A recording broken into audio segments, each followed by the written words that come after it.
Hello, good morning, everyone, and welcome to the stream. Holy, all right. So, yesterday's stream was relatively short by virtue of I just went through stuff. I don't know, I feel like nothing that much changed, but what is it? I just went through maps a bit quicker. It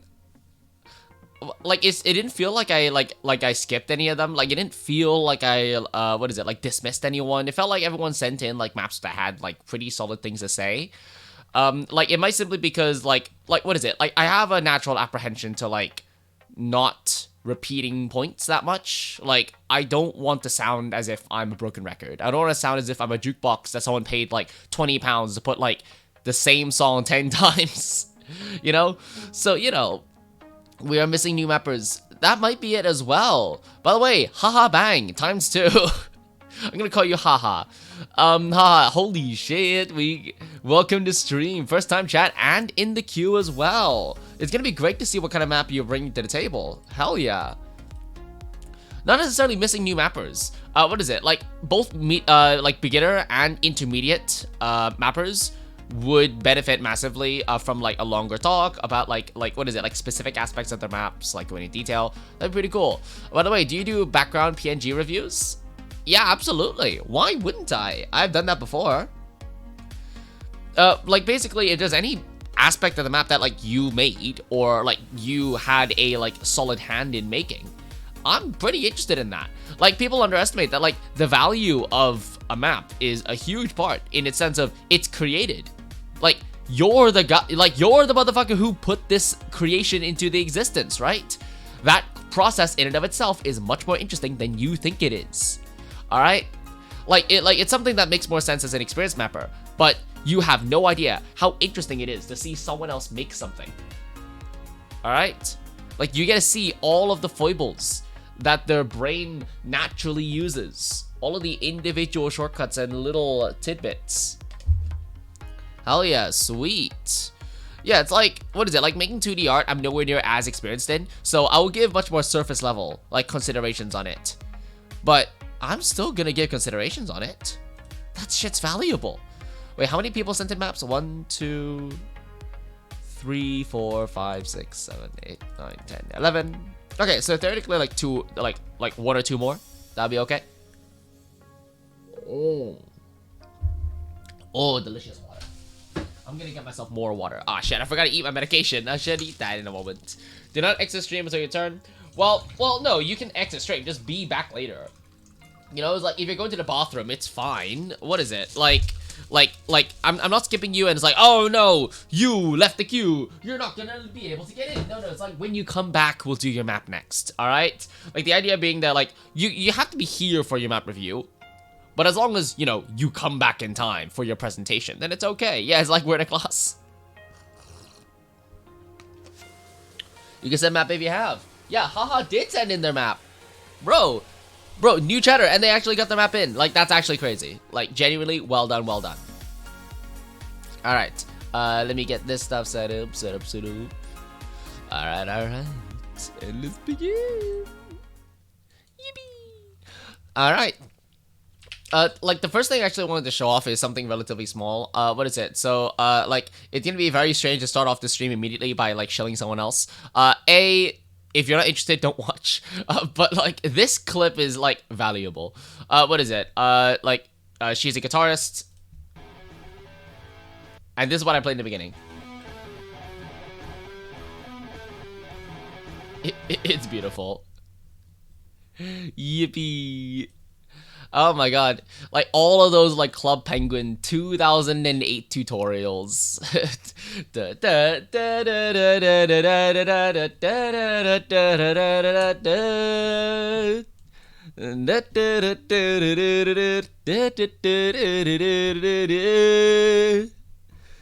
Yay! All right. Okay, so I used to skip all the time. Where's the Stebbin? The Stebbin's just having a bit of fun in Japan, you know? What is it? Like, I feel like that guy has, a extremely extravagant lifestyle. And by extravagant lifestyle, I mean just lives in Japan. He's having fun. I don't blame him for having fun. 13 links. 13 links? No, I got 12 maps in the queue. Oh, yeah, 12 maps. Closed.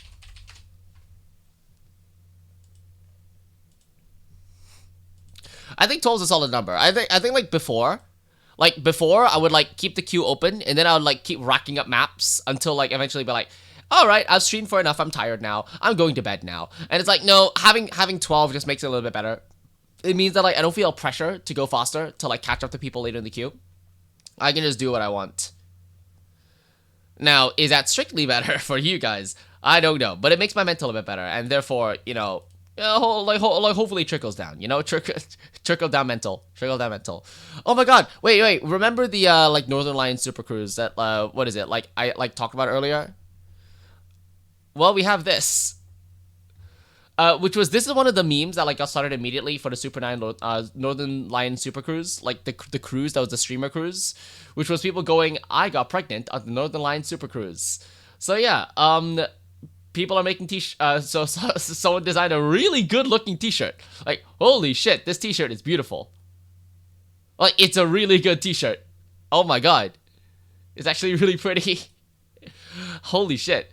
But secondly, not just that, but also like the fit. It's beautiful. Holy shit. Look at this. Bruh. It's just really good as well. What is it? The second meme is like Northern Lions like audience is like 93% male, which is insane. like for a large streamer, like having it that male heavy is actually kind of crazy. So like this is probably what you would see. You would see middle-aged men with massive beer bellies going, I got pregnant on the Lion Super Cruise, which is very funny. So yeah, that's what I wanted to show, and let's take a look at the maps. So Kimchi, you sent this one in. It's really nice to see your spread going upwards. I also really like the general like spread, kind of spread construction, where you went from the bottom up to the top, kind of introducing slightly new ideas going in. Crucially, I really like the way that like patterns kind of form together, almost as if like by nature. You know, you threw a bunch of puzzle pieces in, but the natural polarity of the positives and negatives, you know, like self-organized a really, really, really nice map together, you know? Which is kind of how the song feels fit together, you know? If we, like, for those of us who were here the previous few streams, we listened to this song and we understood just how laid back the structure is. The structure is there, it's present, obviously. Like, the song is consistent. But it's only barely held together. And those kinds of songs lend to very, very, like, cloud-like. Not erratic. Like erratic implies the timing is irregular. I think it's simply it's more ephemeral, I think. It's like its attachment to reality is fickle. Let's go for that. Oh, music. Fuck. There you go. Okay. So the linear pattern, the linear kind of patterning kind of carried over from the insane difficulty. Really nice. It'd be interesting to see what order you map the difficulties in. Do you map the top diff, then go lower down, or the lower diffs and then going up? Yep, I also really like this kind of like 1/4 stuff. You know, like just tiny sprinkle of 1/4 just to, like, you know, spice up the visuals. Very nice. And the movement too. I really like how both of these seem to pull towards the left. Really nice. Good job in kinking the ending as well. You have to low diff first, and then the insane, and the top diff. No wonder it feels so like linear. like as in the ideas feel so naturally progressed. That's really nice. It's an idea that almost no one will appreciate but other mappers. But I do appreciate it. It's great.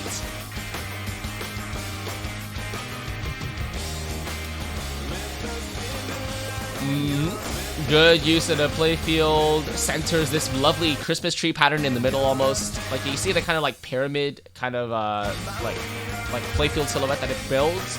Really nice there. Nice. Really good there. That part like almost felt like it was like a like you know how like each it feels as if it's climbing up a scale. Is that like as if it's finding some kind of crescendo.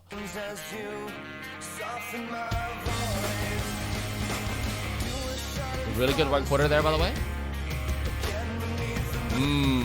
Just taste that beautiful red tick rhythm.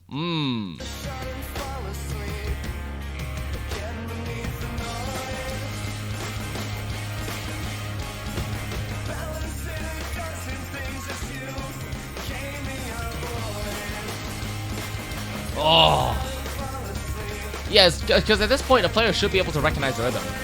Even though this is pure circles and there's so much mixing of stacks and back and forths, this is entirely possible to play. Like, you've played this rhythm enough with sliders helping you.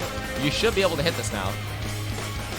Which means that a player can really appreciate just how beautiful it feels to play 1/4 in the middle of 1/2. I mean, if that was the point, then you're a needle. You know? You got it.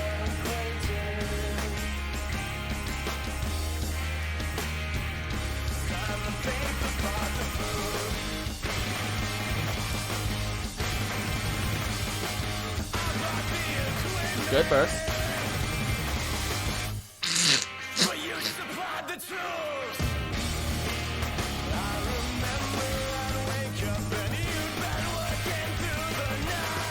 Nice.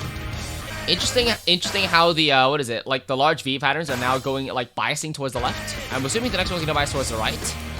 It's just a little bit more engagement. You know, you're giving the player the most, like, obtuse, most explicit version of the pattern, which is centered around the middle. You can now move the pattern around. They've played this map for, like, how many minutes now? 1.5. Oh, shit, okay. Vertical. Some vertical striations. Interesting. Those feel banger, by the way. Really nice. I like how no matter what the rhythm has done, you're still feeding players interesting variety. It's like this is a really easy mindset to fall into, which is the map needs to progress, therefore it must get harder. No, progress doesn't necessarily mean get harder. For example, you return back to like putting like. Actually, no, it still is actually. No, I'm looking at it again. It's like no.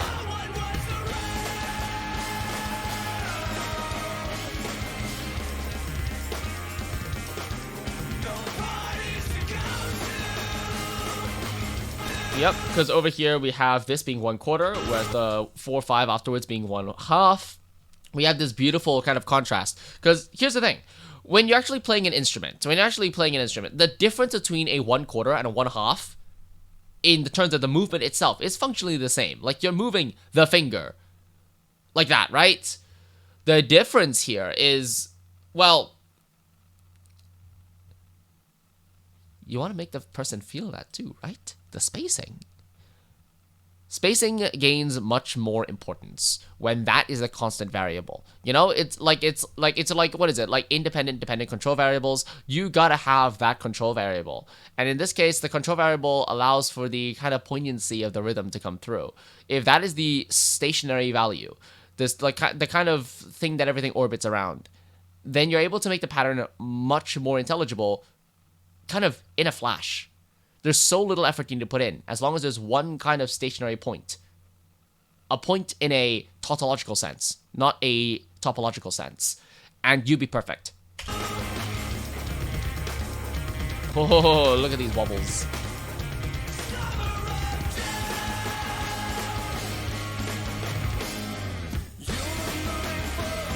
Oh, look at these mixing.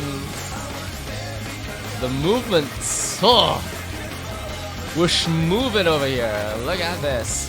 Also, just like how, like Kimchi, you really have mastered the ability to, like, fold a pattern into itself. Because here's the thing. The reason why this pattern plays amazingly is because it feels folded. 1, 2, 3. 3 pulls back in. 4, 5, 6. No, this pattern is a very simple pattern, right? Right. Sorry. Up, down. Down, up, down. And then over here, it's going down repeatedly. So 3 to 4. Right to left, right, left. Wait, no, right, left, right, left, fuck. No, wait, no, I got it right the first time. Left, right, left, right. There you go, okay. And the idea is, like, you're only flipping one of them. In the case of here, 1, 2, 3. Okay, actually, kind of. One tail here. Like, you're just going back and forth. This is a back and forth pattern, essentially. Like, it's a similar satisfaction as a back and forth jump, right? You play back and forth jumps, you're like, ooh, this feels good. The issue with back and forth jumps is they're kind of boring. They're boring, not because the movement itself is bad, but because you're giving nothing on top of the movement. It's like, ooh, rice is good. Am I giving someone a bowl of white rice and nothing else? Of course not, right? You're gonna spice it up. You're gonna put some food, some flavorings on it, right? Rice is good. That does not mean I want to eat a bowl full of empty fucking white rice. Okay, at least nothing but that for lunch. It's like, as a struggle meal, sure. But like, bro, I need some spice on that. So, kimchi, there's some good stuff. Alright? I think that's one of I think that's one of the skills, which is you gotta disguise a really simple movement to look really complex. I think that's one of the like mindsets that you can try moving from intermediate to experience mapper from intermediate mapping to experience mapping. How can you take a very simple idea and disguise it to look like a really complex one? I think that's it. I think there's a lot of the skill, because if you look at a lot of cooking, especially in Southeast Asian cooking, a lot of it is fucking throw that shit together, see what works, right? But does it taste amazing? Of course it does. It's amazing. You should go try some, right? Guac, sure. All right. And a big part of this is like it's just down to the way that they interact. You just gotta recognize that like most of the time, the reason why something tastes amazing is because there's a core flavor that is agreeable, and then you add even more flavor on top of that to kind of allow all the harmonies to ring together. If it exists, it goes in the wok. Exactly. You gotta walk the talk, right? I'm getting hungry and all I see in the background is food. Oh my god, yeah. Like, what is it? Like depending on your emotion, you look at the background and you see something different. To be perfectly honest, like this, like it looks. Actually, no. No, I can see what you mean. Yeah, no, this might be food. This might be food. I don't think it is. Like this just looks like the topological data of like a shoreline. If it exists, it goes in the wok. Like, really interestingly, it also looks as if, it's cast downwards. That's pretty cool.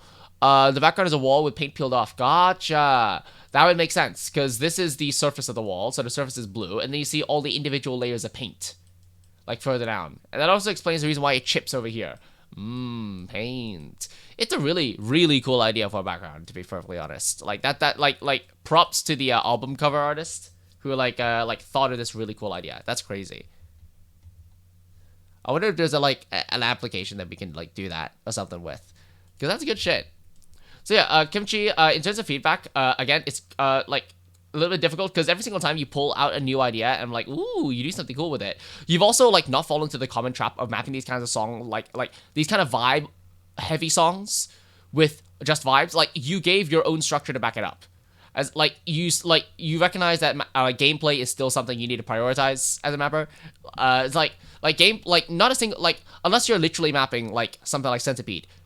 Like mappers map for players. Like they map for the map to be played, right? Like that absolutism by players is obviously false. But what is possible by mappers is to not prioritize gameplay, and fair enough. This map doesn't. Oh, sorry, this map does not fall by that potential trap.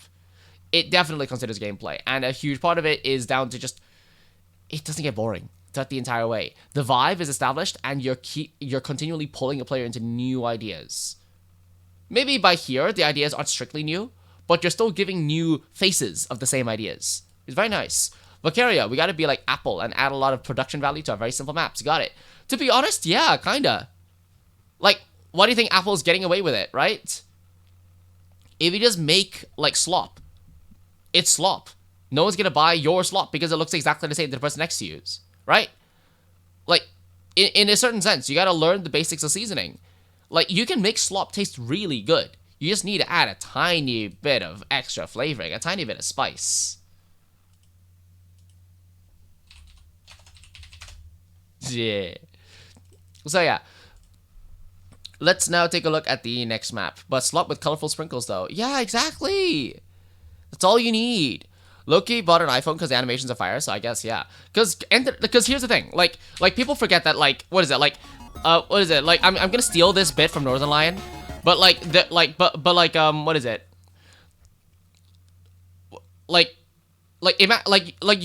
You know those like articles or like those stories of like, oh yeah, this person was on their deathbed and we asked them, oh, what do you regret in life? And like, first of all, if I'm dying, don't fucking ask me that. Like, give me some fucking food or something. Like, give me a television show to watch. Like, I'm fucking dying, right? Like, why would you ask me that?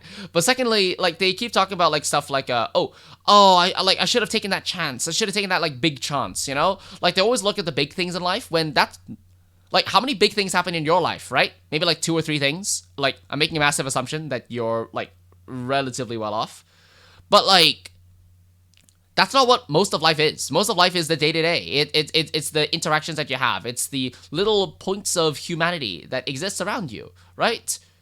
It's talking to people around you. It's interacting. It's feeling the love, or maybe even lack thereof, of the constructed environment that we live in.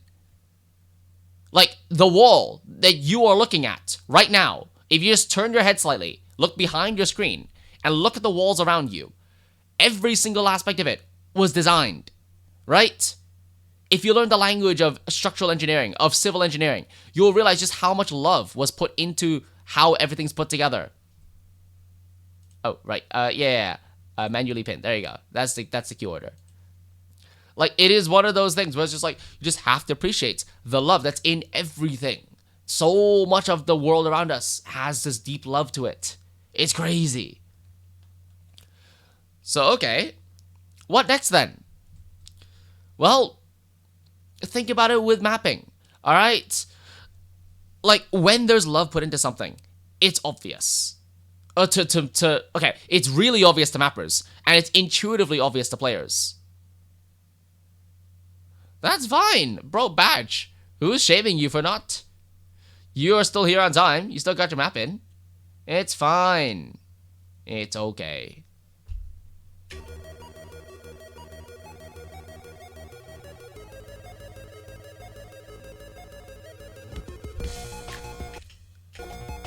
The remapped easy. Hell yeah. Well, I'm watching it right now. The rhythm's actually much better than it was. That's really nice. That's really nice to see. Whoa.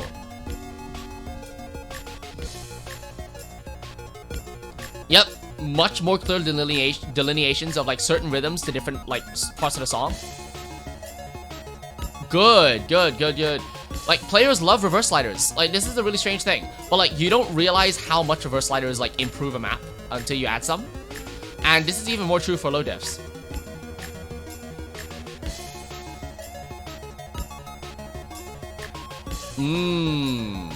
Tasty reverse sliders.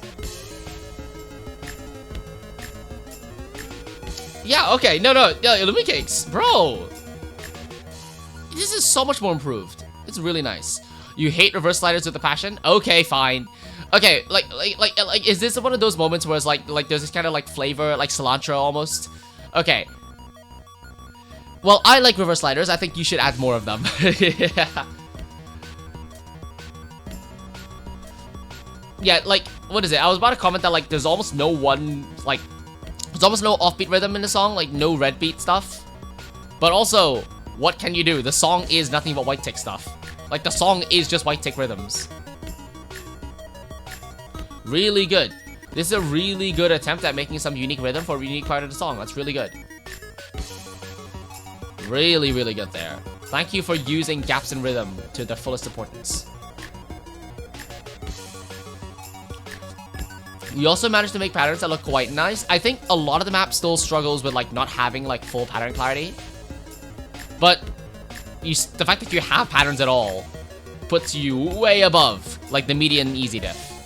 Like, this pattern is something that players will remember. Like, the reverse slider and then a slider. They'll intuitively feel that when it comes up. That's really nice. Like, this is actually quite solid. The rhythm has actual variety to it. Whoa. Illumi Cakes, you got it. You got it. You got the sauce. Is that the only overlap in the map? There's two overlaps. So there's what is it? This is one of them, but there's also one from earlier in the song as well, over here. And that's it.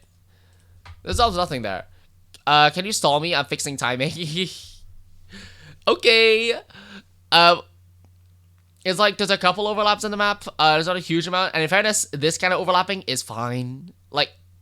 Like you gotta teach a player at some point to read overlaps, and this overlap's pretty forgiving to like misread. Like you can still see the circle; it's right there, right? It's not underneath the slider. I find that players tend to struggle a lot more when things are underneath other objects, like when there's something underneath the slider. So like when it follows the slider. Whereas Feria here was not first. People like here's the thing: Feria is not using hacks. Feria is Feria has a live play. She sent in a live play of her like waiting for a stream to start. So like she's legit. So like she's a human being, bro. Like like what do you like don't like Usain Bolt doesn't win every race. Yeah, I just thought having a single overlap in the map would be weird. If it's not the only one, it's fine. Oh, fair enough, fair enough. Even if it was, I think it wouldn't be that weird. But no, I get your point. I get your point. Fair enough, fair enough. It's just internet diff. Norwegian internet is better, I guess. I don't know. I suspected her sometimes. Nah. At least for me, I like. Oh, I mainly when I lose to her. I see. What is this? Like you post the like report link into chat, like just like it's a CS game. Oh my god. Counter-Strike would be really funny to play on stream, mainly because you'll be able to see how fucking garbage I am at Counter-Strike. Counter-Strike is really funny. Like, you guys have no idea, like, how much ADHD I have, but, like, I have, like, an extreme amount of ADHD. Like, on stream, I'm, like, relatively well, like, I am relatively, like, well put together on stream, but you have no idea, like, how dysfunctional I am with ADHD. It's crazy. It's like, when I walk down the street, I can't look forwards. Like that's how bad it is. Like, I struggle looking forwards when walking in a straight line. It's like, that's too boring for me. It's like, I have to look around me. I have to be careful no one's walking into me. So it's just like, in Counter-Strike, it's really fucking funny. Because I'll be looking everywhere but where I need to look. I'll be like looking to the left, looking to the right. I'll be looking forwards. Only in the case where there's someone in front of me. So I'm like flicking around everywhere. I need to start browsing real quick after sending. Well, I guess it works. On the first day, I was first. By the end, I was like 2 whole seconds today. Well, yeah, because the thing is, like, sometimes it's just waiting. Sometimes it's just having the attention of, like, looking and just having Control V ready and ready. At the end of the day, it doesn't hugely matter. I'm getting to your map anyways. By the way, sorry, is it ready? Because, should I just show something off in the meantime? Are you ready, or can I, like, show something off while we're getting ready? Oh, I said stall. Okay. What is it? So there is another like cool thing that I found, which was, okay, so this is an old ass Tumblr post. This dude Dragon spotted me. Okay. Give me a sec then. I just want to read out this Tumblr post because it's so fucking good. Someone said this to me and it's so funny. Funny story. In my junior year of high school, this guy asked me on a date. He rented a Redbox movie and made a pizza. We were watching the movie, and the oven beeped, so the pizza was done. He looked me dead in the eye and said, "This is the worst part." I then watched this boy open the oven and pull the pizza out with his bare hands, rack and all, screaming at the top of his lungs. We never had a second date. Sorry, the queue is closed. It's in the pins. Sorry about that. Like, this is one of those things where it's just like, if you don't believe that this person's real, this person's real.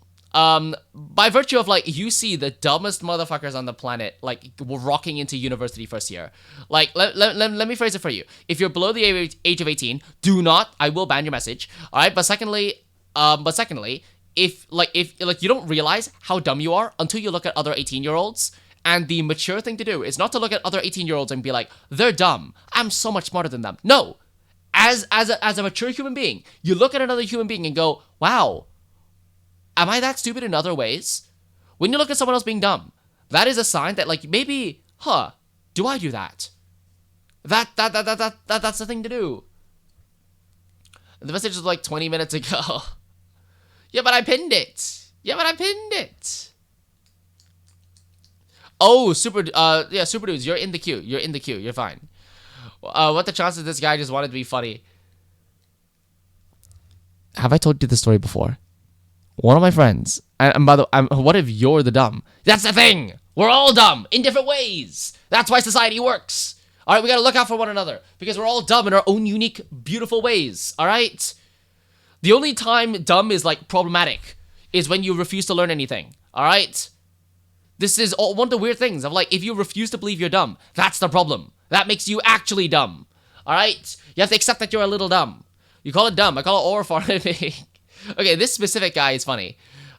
dumb times dumb equals smart. Well, it kind of is. That's how society works. That's why you never want one person in charge. You always want a group of people in charge. A group of people may have systemic issues, but they're better than one person. You are not smarter than the group. Only for the genius. Okay, there may be geniuses walking this earth, but you are definitely not one of them, and neither am I, okay? All of us benefit from just that little look over the shoulder, okay? But what is it? So I told this story before on stream, but I feel like, most people here haven't heard it. It's a story of one of my friends, she at university, first year, she kept having, like, people steal food from her, which fucking sucks. But what that essentially means was, like, she would be, like, in the kitchen a lot of the time. And one time, so one of her hallmates, or, like, dorm mates, I guess, this guy was okay. Not one of the people stealing her foods. But he was like, okay, I'm gonna make spaghetti bolognese. And he got a YouTube video playing how do you make spaghetti bolognese. And I was like, okay, that's cool. And also, like, his mom has very clearly, like, made him spaghetti bolognese to bring to university. And, like, he finished the last, like, frozen Tupperware of spaghetti bolognese. So he has to make his own for the first time. And let me tell it the same way she did. He started by getting the pasta out of the cupboard. Then he got the milk out of the fridge. Milk? In carbonara? In bolognese? Okay, sure. And then he got the cream out of the fridge. Cream and bolognese. Okay, you know what? Sure, why not? Like, this is British bolognese, not Italian bolognese. He got the tomatoes out of the cupboard. And then he got the meat out of the cupboard. Now, the worst part of the story was the meat was gray. It's been in that cupboard for a week. And she had to it was worse. Because there was a meaningful argument. She had to fucking convince this guy to throw it out. Because he was like, no, the meat was expensive. And also, he was like, oh shit, it's already gray. I don't need to cook it. It's already gray. The instruction says to cook the meat until gray. I don't need to cook it anymore. This guy exists. You have no idea. These people exist and they walk around us. Alright? This story was junior year in high school. So, this guy was probably 17.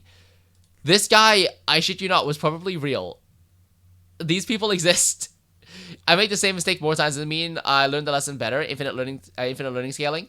Well, it's more of you just gotta make sure that each mistake is carved into your soul, you know? Like, the only way you can, what is it? Like, you gotta imagine yourself, like, as a block of marble, you know? Like, fully impressionable. And you gotta imagine each mistake as cutting a little bit out. But, remember, you're adding by subtraction, you know? It's by carving, it's only by carving that you can gradually become the person you want to be. Now, do you want to be careful not to carve large chunks? Do you want to be careful not to shatter the block? Of course you do. When I say let the shame soak in, I don't mean let the shame shatter you. You just gotta make small mistakes and learn small things each time. If you make a big mistake, okay, yeah, people gotta be there to protect you. But if it's a small mistake, no, fucking accept that shit, right? Let it soak. Let it soak. Alright? Time to purposely make 10,000 of the worst maps ever so I can make the 1,001 map greatest of all time. In fairness, as long as you stretch your brain with the previous 10,000, then sure. Like, it wasn't menial. I think the way that I've communicated this before was if you make a bunch of maps in, like, a star rating that's, like, way too high than what you can, like, do really well, but when you go down in star rating, like, that map, the first map that you make after, like, going back down in star rating, like, after, like, fully pushing yourself, like, insanely hard, is gonna be really good. Flashbacks to when cotton candy fell into dirt and I tried to wash it. Oh my god, bro. My heart would hurt so much. Holy shit. That's crazy. Alright, so, Svaria said that Badge is going first, so, hey, sorry, not Badge, Endercraft, let's get in. You don't want to see my insane diffs. Okay, Arco, you might be a slight exception to that. Cause in your case, you're mapping the most intricate fucking like visual patterns, and it's like, yeah, okay, for an insane diff, maybe I might be proven wrong, but I can't see how those ideas fit in. Control A, no. Oh, I will only control A at the end of the map. All right. Isn't there a video of Raccoon doing that? Yes, it's so funny. What is this grass? Oh yeah, I'm looking at the timeline right now. We got a full field over here. Let's see.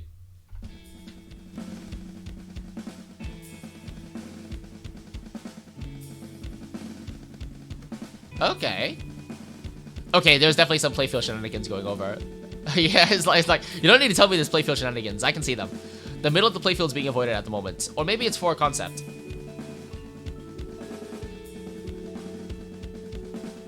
It's pretty comprehensive as well. Wait, no, it's the middle and the left a little bit. No, it's just, no, never mind. No, it isn't. I don't think there's actually anything. Mossy cobblestone.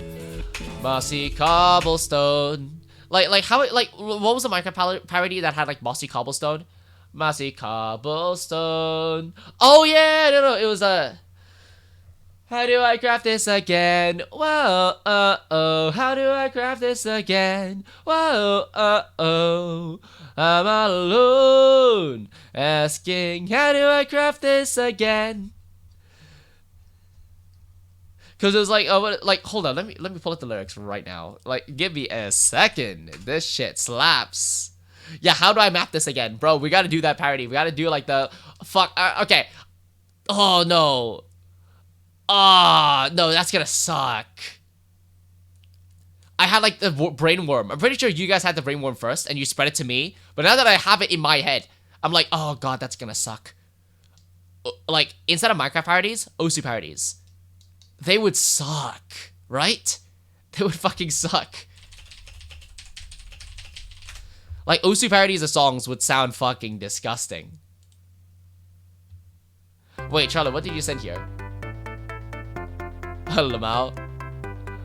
I had a dream that this collab dropped and the entire community exploded. That's pretty cool, actually. Nice mix. Oh, yes. Get a line and the world forms around you. Are you mapping it? You know what? I don't think so. I hate the idea that, like, 0.2. That's like only 5 years before this song was dropped. And this song was dropped 12 years ago.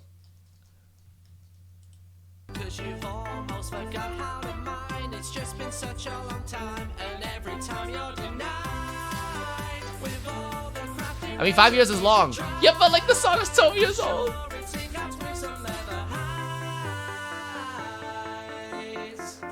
So like mossy cobblestone. Okay, it could be what a mossy cobblestone. Oh, what's the recipe? I just don't know.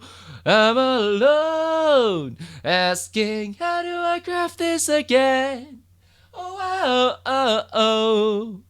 I'm alone, asking, how do I craft this again?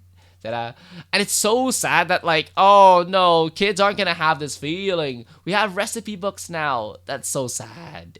Man, like, the feeling of, like living next to the wiki and breathing. I think that's the reason why, like, I love, like, Noita, I love Factorio, I love these games where, like, it feels as if you have to, like, immerse yourself in the wiki. Because that's what Minecraft made it feel like. Like, Minecraft, like, I feel like Minecraft almost, like, inspired me to, like, have a background in, like science stuff.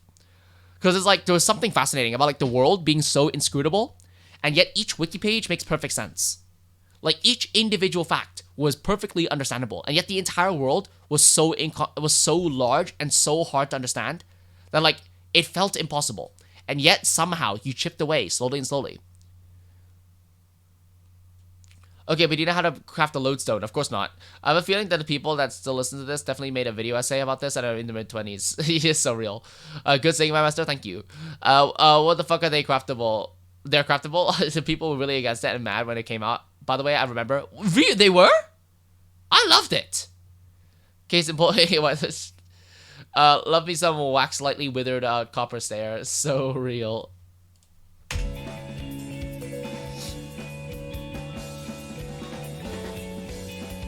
Like, Minecraft has, like, a massive inventory problem. Like, holy shit. It's, like double chests are too small.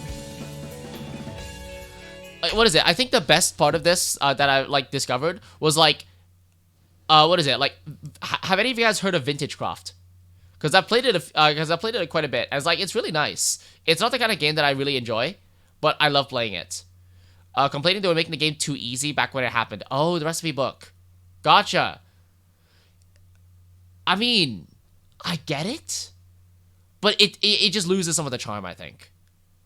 But I understand that, like, it makes it more accessible. But, like, here's the thing.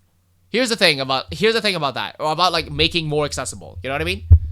First of all, Minecraft is still fucking hard. Minecraft is still really, really, really hard. Like, is it hard for, like, experienced players? No. But, like let me build the contrast. Minecraft in beta, you would die in like 20 seconds. Like, the mobs in beta were absurdly deadly. You have no sprint. You are barely faster than the enemies. Skeletons would just be a death sentence. Like, you had to be really quick with, like, almost like Fortnite building. You have to, like, place blocks immediately to, like, block yourself off from the skeletons. Like, it was insane. But also, like, what is it? Minecraft, hardcore, experience. What is it? Like, this video, I've watched, like, insane amount of times. By the way, I'm gonna post this in chat as well, because this is a really good video. It's actually a really good video. This one right here. This one. I tried to beat Minecraft without knowing how to play. Minecraft is the most popular game of all time. This video is so I good. my entire life without playing it. In fact, everything I know about Minecraft comes from the one time I watched the Minecraft movie on an airplane. So I shit you not. This guy then plays hardcore worlds over and over and over again, learning how to play the game, and chat does not help. Do you know Pito's blind Minecraft playthrough? Not personally. But I watched this guy, and at least that's gonna be good enough for like that's gonna be good enough for like the foundation for my point, which is this guy dies an insane amount. Like, this game is still insanely hard, even without the crafting book. So I still think that some of it's there, but like, why is Dark Souls good? Is Dark Souls good because it's easy? No, it's hard, and part of that challenge is what makes the ultimate playthrough so satisfying. Yeah, some people are gonna be bounced off by the difficulty. But hey, not everyone needs to like something, right? This is a similar paradox that we have in like in mapping, right? Like, theoretically, the most accessible maps, the ones that where like there's no ideas, like, it's all just really understandable, all really basic. But if you make everything basic, well, suddenly it's boring. It's no longer impressive, right? It's the reason why, like, we still have a different reaction when the PP record is being set on a map that does not look like a PP map. Like, there's a certain level of charm to that, right? I still remember it was so funny when people were like, oh my god, Tsukunami is not a PP map. It has 2 bursts in it. It's like, bruh, are you fucking serious? Sorry, what? Yeah, hey, my master. Yes. Like, I just find that so funny. Like there was genuine, like, oh my god, Tsukunami is like a real PP, a real 1000 PP map. Because, like, oh shit, it has 2 bursts. Check DM. Oh, what is this? We have some beautiful slider shapes at the moment. It's really pretty, really pretty. Ah, shit. Okay. yeah, no, I can do that. Give me a sec. I want to look at this map first. I'll do it next. Or do I need to do it now? Fine. Okay, I'll do it now. I need to fix one of the diffs. I need to fix my GD.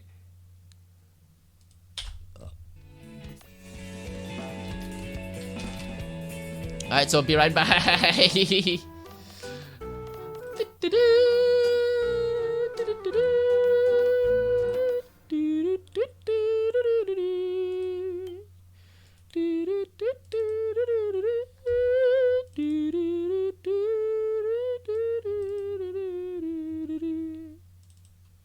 trying to open up the difficulty that he sent me.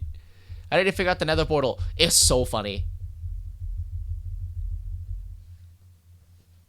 Is that Marusa? It's so good. Like the funniest thing that, like, the Minecraft movie got for a lot of people is, like, people that have never played Minecraft now think Marusa is, like, the final boss of the game. Like, it's so funny. It's so good. Ah, shit. Wait, I just opened a shit ton of notepads. Fuck. Which one's the real one? I need to try again. So I'll open up this one. Oh, fuck. No. It said, do you want to close OBS? And I'm like, no, I do not want to close OBS. There you go. Okay, so I copy and paste this all in. Save. And then I take a look at the map, and they're like, okay, what do I need to fix then? What do I need to fix? 249. 249. 49 is over here.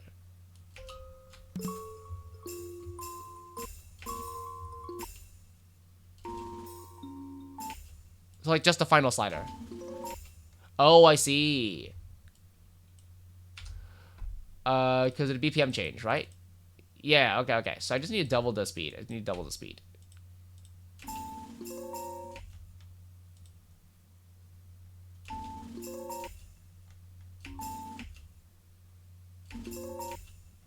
Oh, fuck, wait, no. But, it needs to be on this red line. Oh, God, okay, the timing sucks. Yeah, okay, so the timing's over here. So, therefore, I need to slow the slider down slightly. So, let's make it 185. Let's see what it goes. 185 is not close enough. Okay, so, like, this is how you do it. You take the green line. This is in a PGFat video a while ago. 1.75? And then what it does is it doesn't change the slider here, but it changes it on the timeline. So I need it to be between, so let's try 1.8. 1.8 is too small. Sorry, too big. So 1.79. Getting closer, getting closer. Slider completionator, my beloved. In fairness, that would work, but like, I like the manual method. So now I need to go into here and I zoom in all the way in. And then we gotta adjust it. 1.78. Nearly there. 1.77 is probably too far, right? Yep. So 1.75. No, 1.76. Let's go for that. 1.76. Fuck. No, 1.776. Nearly there. Wait, is it right? Well, let's see. Auto mod. Oh, wait. No, the head of the slider. Ah, fuck. Let's see.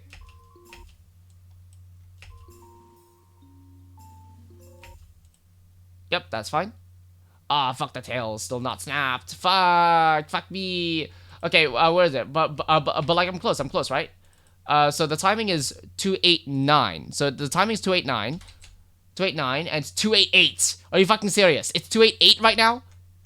It's 1 millisecond off. Okay, if it's 1 millisecond off, that's a pretty easy fix. It needs to be longer slightly. So it needs to be slightly slower.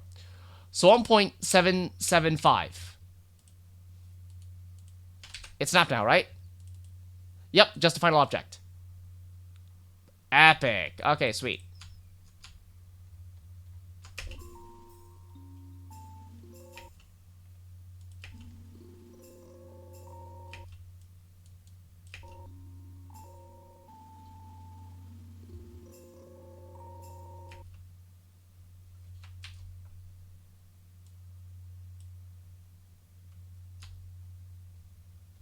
I'm trying to listen to this.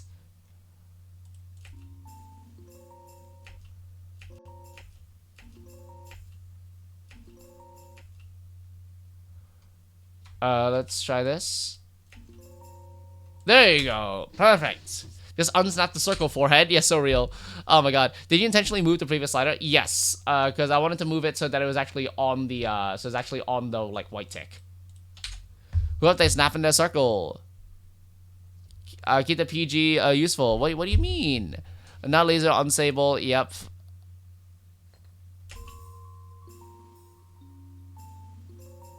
There you go. Beautiful. And then I take this. It's now fixed. And then I pass it back. Beautiful.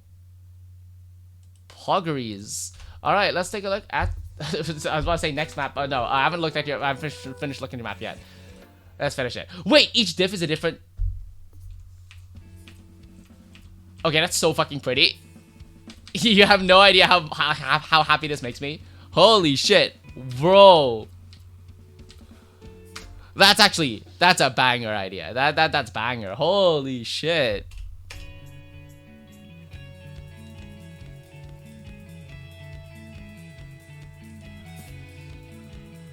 It's like my one good build. You built this?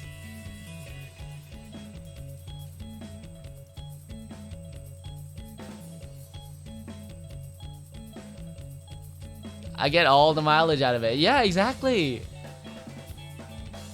Good doubles, by the way. I like them.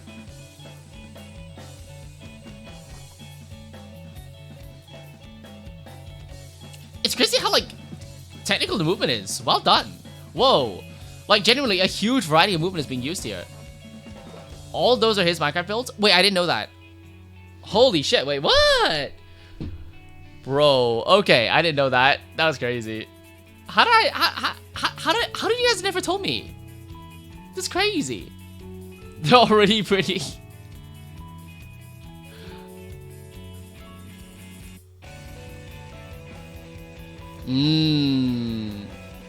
Like the hands of time. It's so pretty. I think that's a big part of it, like what makes this map work. It's like the ideas themselves, relatively simple, right? Like you can describe this in like a sentence each. And yet, it's so pretty. It's so lovely. I was interested in Redstone. I'm interested in just like treating Minecraft like an idle game. Like you guys have no idea like how boring I am when I play Minecraft. What I love to do is just like put a podcast on and just mine in a straight line. And like try to be like, oh, how many diamonds do I get? Like that's all I'm fucking interested in. It's like, yes, I'm gonna strip mine. Idle game, as in like I'm idling. Well, no, okay, in fact, it's more like an incremental game, not idling game. I just want to get diamonds. I just want to make a number go up. That's it. There's also the stupid ass sliding over funny bits and rotating sliders. I mean, that's what makes it, you know, that little bit more textured, you know?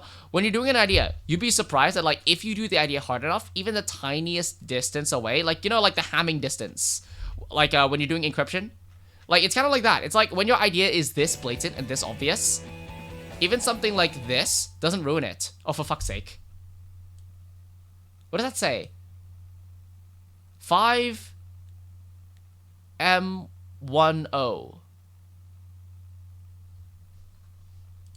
What the fuck? Wait, what? Did the other one say that something too? Oh, for fuck's sake. What do they all say? Give me a sec. Oh! Oh, for fuck's sake. God fucking damn it. Oh, for fuck's sake. Oh my god, I thought it was there for like just aesthetic difference. Oh, for fuck's sake.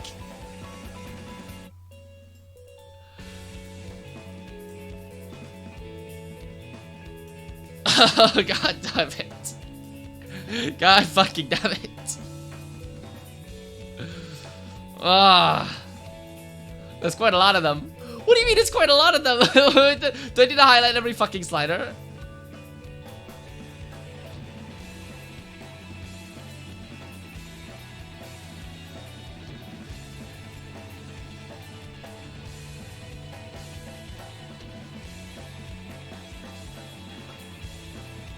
What the fuck?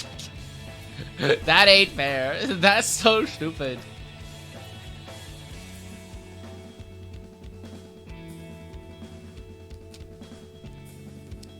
Do you make maps to make me upset?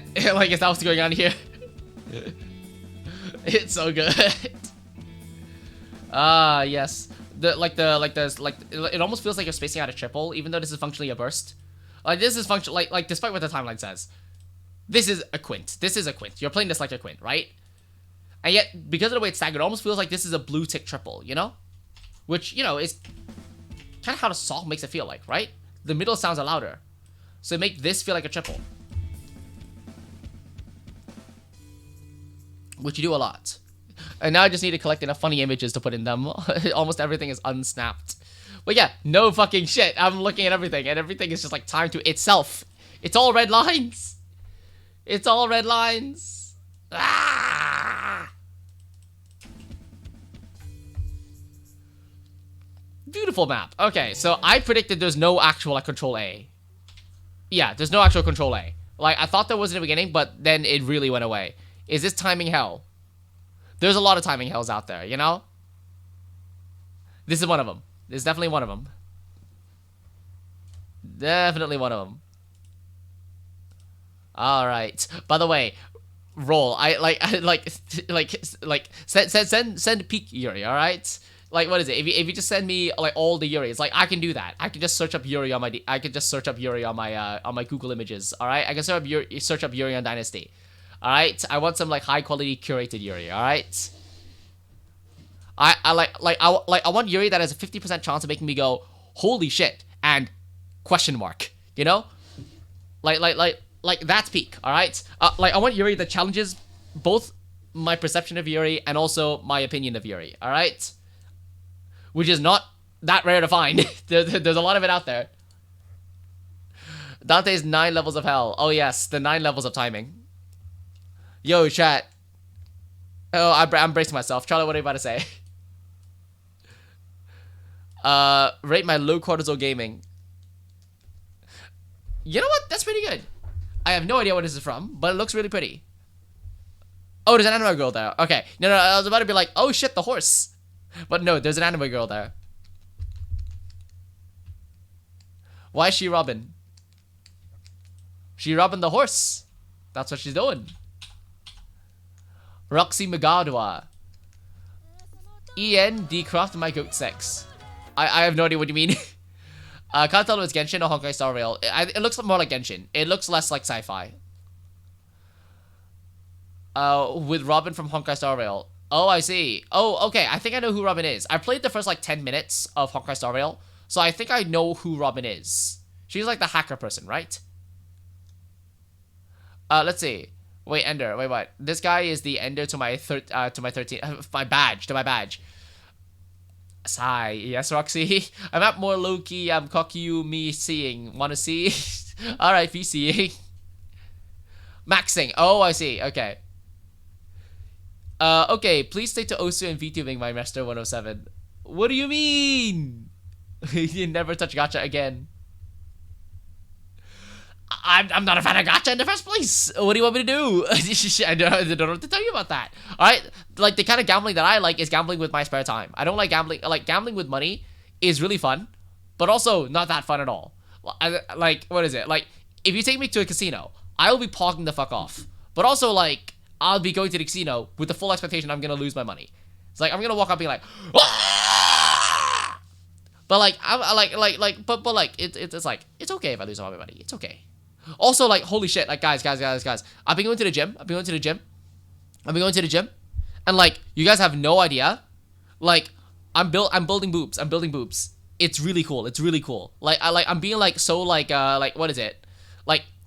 The androgynous like a squirrel that lives in my head.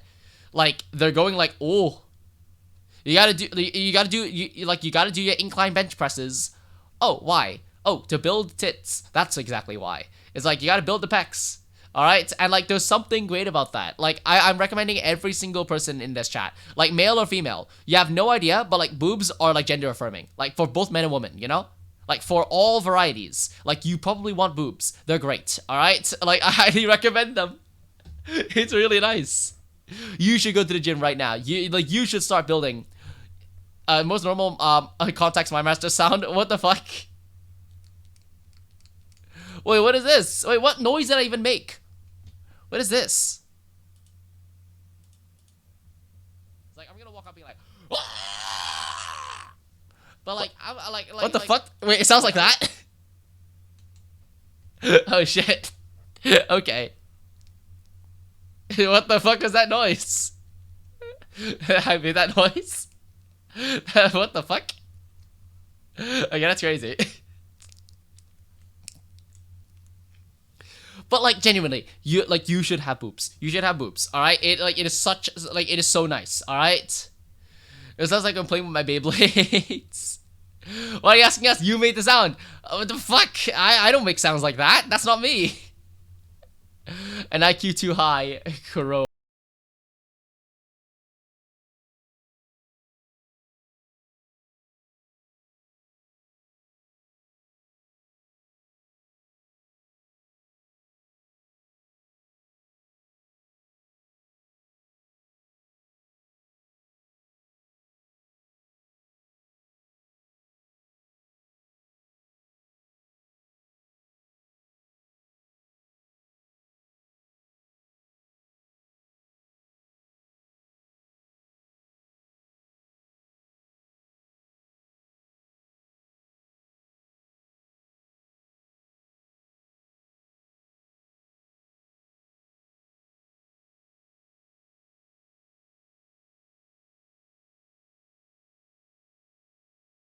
from your old mapping is your rhythm. And in fairness, thank you. Like, your rhythm was improved massively, like over like the past, like especially like the first few months that like I knew you. Your rhythm improved dramatically. And in fairness, your rhythm is still good here.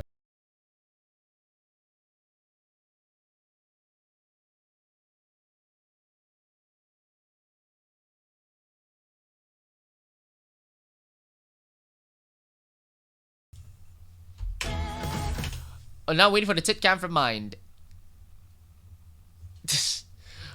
Okay, I'm not putting my titties on display, bro. All right, like, bro, that's for the privileged person in my life. All right, but like, what is it? Like, I'm currently bouncing on them right now. It's like they're surprisingly big actually. It's like I can actually hold them. I think they're roughly like A cups at the moment.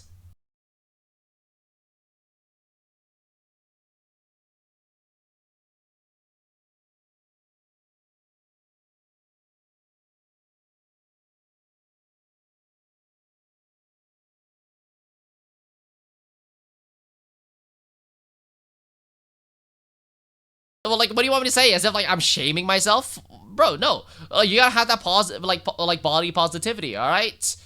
Like, I'm not talking about like an NSFW part of my body. All right, these are male tits. All right, what is it like? What is it like? Tumblr's only banned like female presenting nipples. All right, these aren't female presenting nipples. These are definitely male nipples. All right.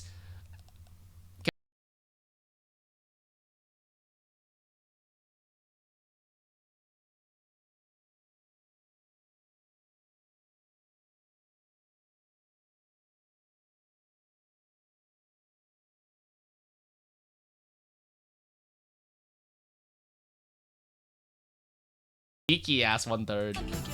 That's not 1/3. But that's not 1/3. Wait, what is it? Huh? Oh, it's 3/8.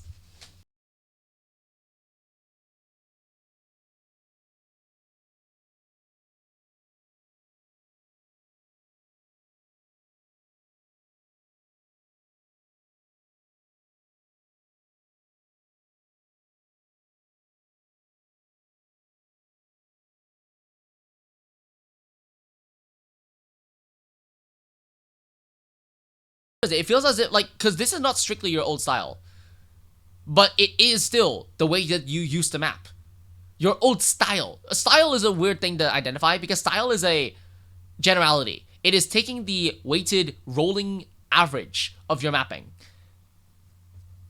But like, this map feels authentically old. It feels as if like you took yourself, the way that you thought from 2 years ago and tried to map in that style. Because here's the thing, the way you map someone's style is by not mapping their style. It's by thinking about their mindset and making the same thing. Like, in a sense, your map right now has innovated on you of 2024, but in the way that you do so. Aside from the rhythm, your rhythm is very obviously not from the same time. Like, your rhythm here is like quite a significant bit better than your map used to be. But aside from your rhythm, bro, like everything about the map feels really authentic and old. It's really nice.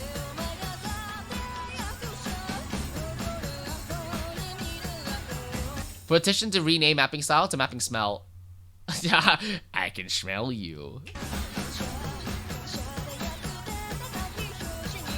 We can say someone's mapping smells stinky. Yeah, but people call maps like racist all the time. Like I feel like we have a lot of words for that.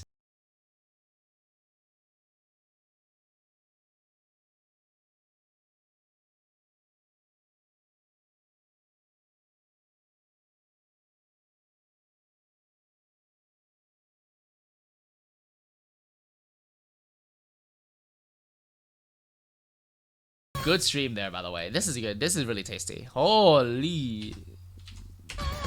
Okay, petition Vito. The girl can't believe me like that.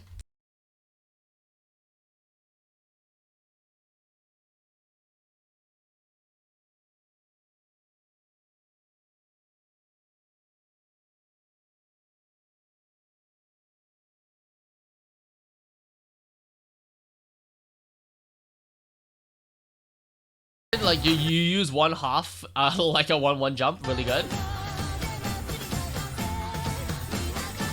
Like you have the same kind of bias with the left and the right as well with all your jumps and movements.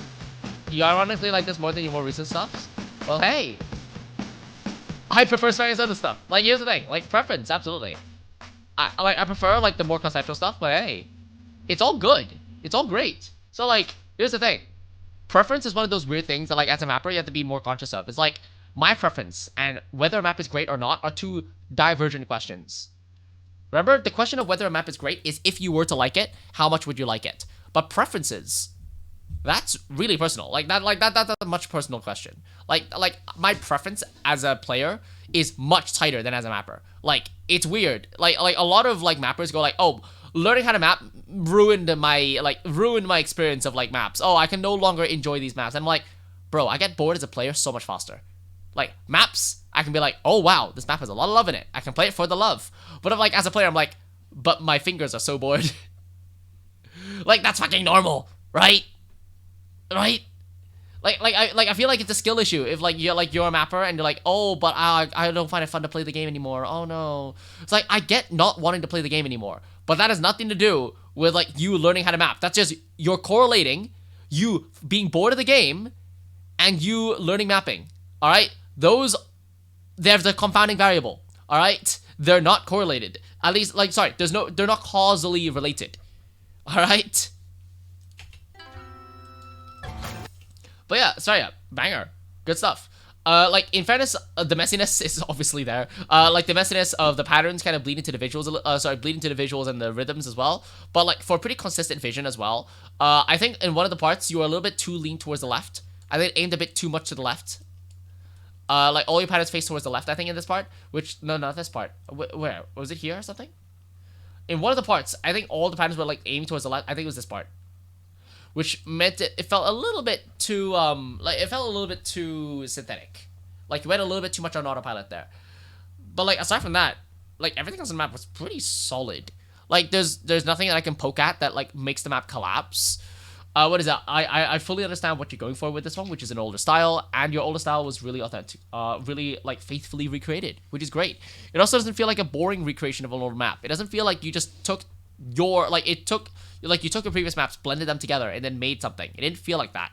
It felt as if, like, you genuinely took your old ideas and then you did something with them.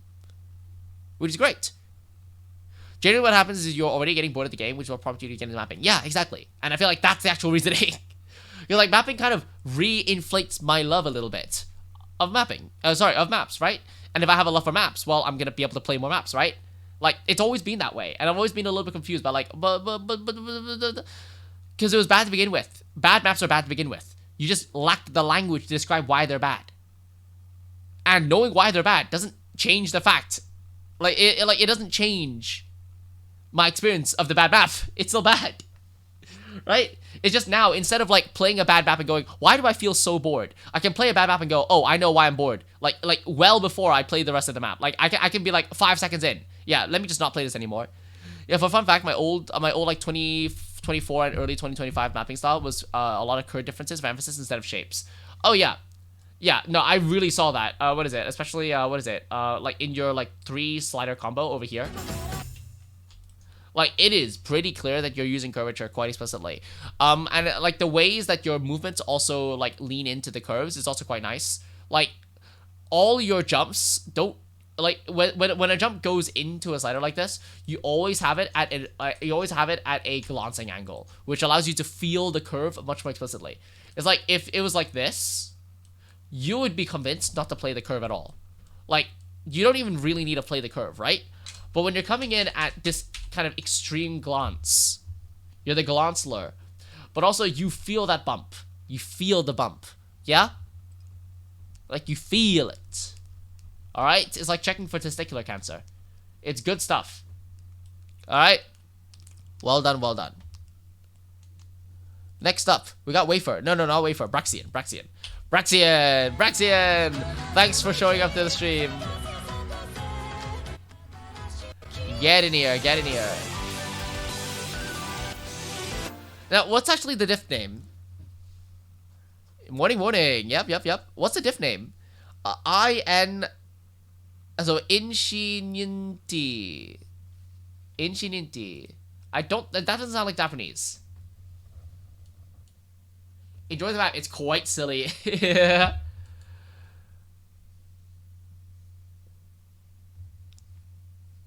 Silly map. Impossible. A silly map from you. I'm gonna eat a jar of marmalade before the map is silly. Alright, let's see what actually happens. Let's see what we get. Tokyo Teddy Bear is a really nice song, by the way.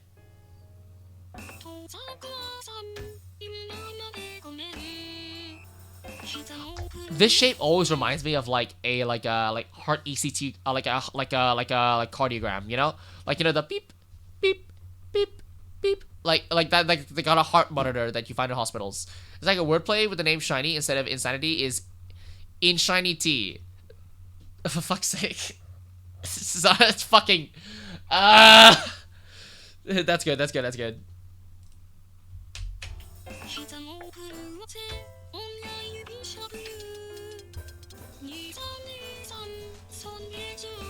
It's a fire one. It's a good one. It's a good one.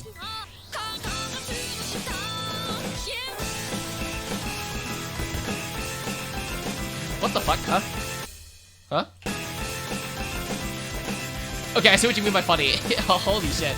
Okay, this map's funny pretty quickly.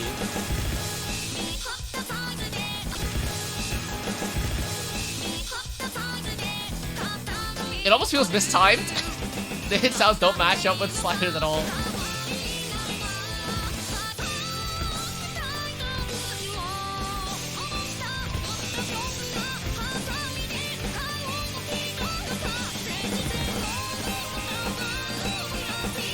It still plays well.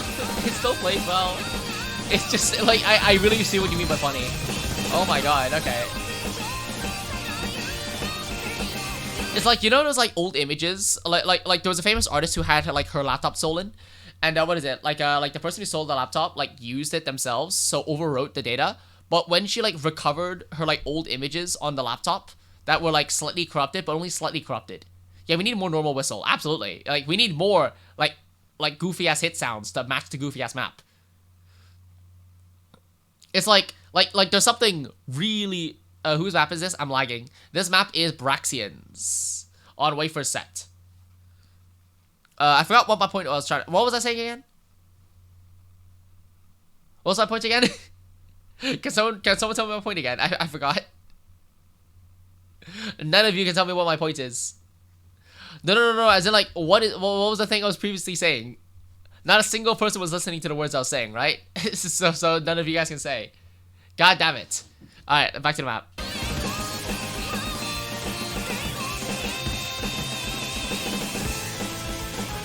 Like, you are making the funniest patterns. Holy shit. It's so good. This is so good. I love this. All the red sliders. It's so good. Something about laptop formatting. Oh shit, Michi! Oh my god, the one person that's listening. Oh my god, yes. Okay, yeah. So the story was, she got her laptop back, but because the data was overwritten, when the police helped to get the data recovered off the hard drive, all the images, every single one of her images was corrupted, but in a really beautiful way. Like they all had these, like they all had like imprints of like imprints of some kind of like corruption to it, and it was so pretty. She published the best images like online for people to see. Like, is that kind of like serendipity that you take advantage from as an artist? I feel like the best art is a combination of luck and skill. End of the day, you need the luck to get the idea, out of the infinite like realm of possibilities, but you need the skill to see it into fruition, to allow that idea to actually become reality, to somehow realize it. That's the skill. Is this all so fucking silly? I love this.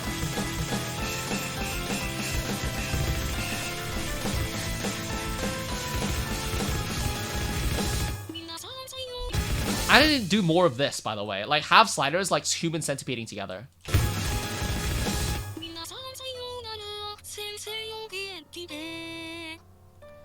Like, you always have that like beautiful like 1/4 feeling, like the kind of like blue tick double. Yeah, I was about to be like, how are you gonna do this like this stream? But no, you're gonna do it relatively typically. Fair enough. Never mind. Oh, nice. Never mind. The build-up went much further than I expected. Well done. And then the acceleration of the sliders, very nice.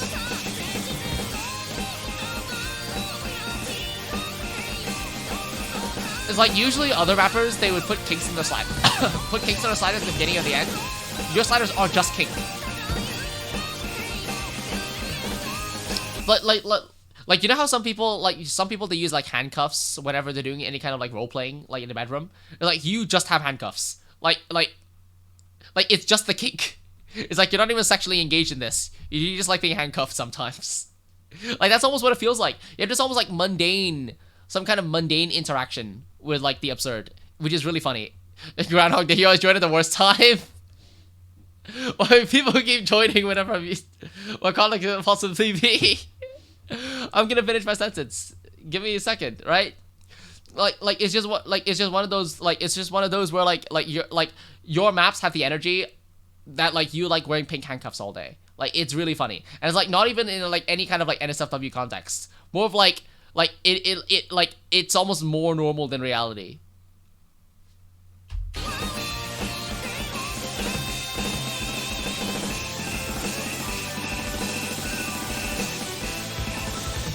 You good 1/3?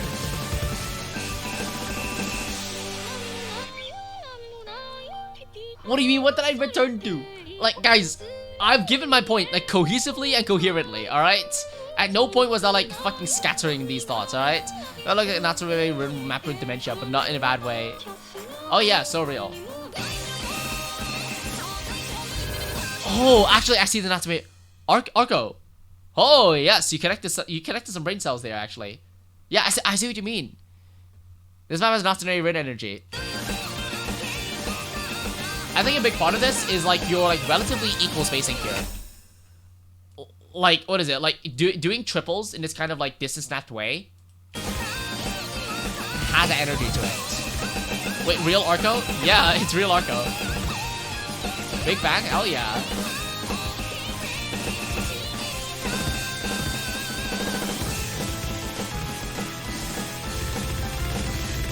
This is so funny. What the fuck are these streams?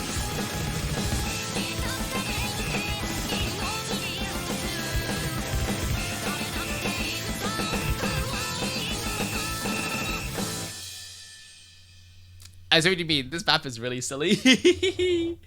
It's so fucking silly. Oh my god. Oh my god. Also, what is it? Like someone sent me like this fit. And like, obviously, I'm not ever gonna wear this. Like, I have such an aversion to sharing my shoulders that like, I don't think I'm ever gonna wear this. But I want clothing that feels like this. Like, the energy that they give off is amazing, though. Like, imagine wearing this and then showing up to like, showing up in a like Antarctic research station. Like, that's the energy that I want. Like, in fairness, I can wear this over a hoodie, actually. Oh my god, I wear hoodie and jeans, and then I put this on top of that. Or like, I put this over like a winter coat. That'd be really funny. That'd be really good, actually. Oh. Like, look at his clothing. Like, this is peak. This is just people wearing this. Okay. It's really good. Holy shit. Alright, let's take a look at the next map. Thanks so much, Braxian, for your time. That was good. Fitten, get in here. So this is Teto. This is Teto in the back rooms. I've seen the song too. I've seen the song before. You sent this? Ooh, okay. Thanks, sounds. Glad you enjoyed it. I very much enjoyed it. It was very silly. This is a very silly map as well. Everyone's sending in the sillies. Let's go. Oh my god, the silly virus is spreading.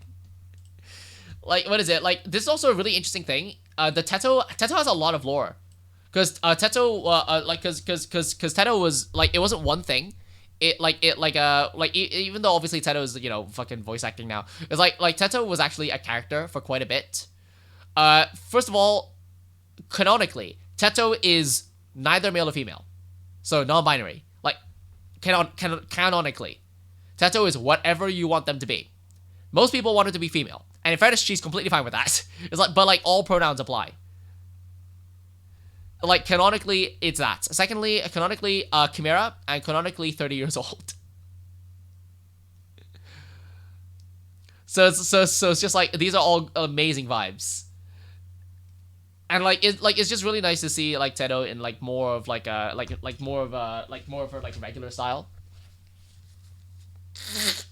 This outfit, which is like, it almost looks like a straight jacket, is close to what Tedo would have had, which is really nice. Okay, yeah, I see what you mean by this map is silly immediately.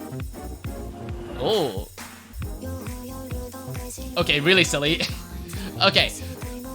Okay, so let me talk about the movements established so far. So of course we have movements like this.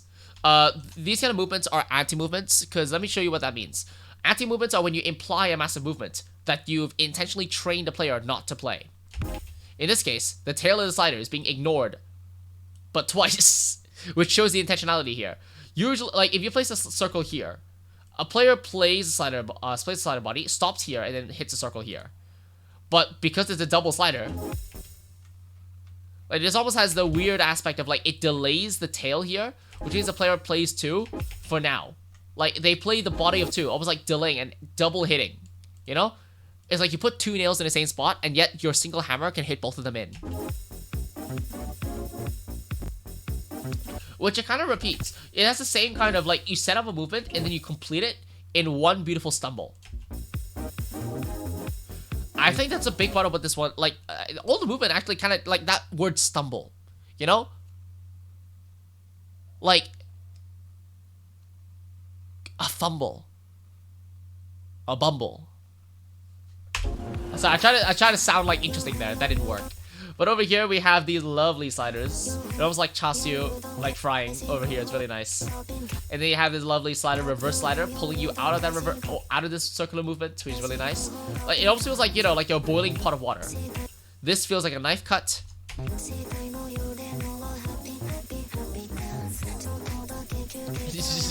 It's just all really silly.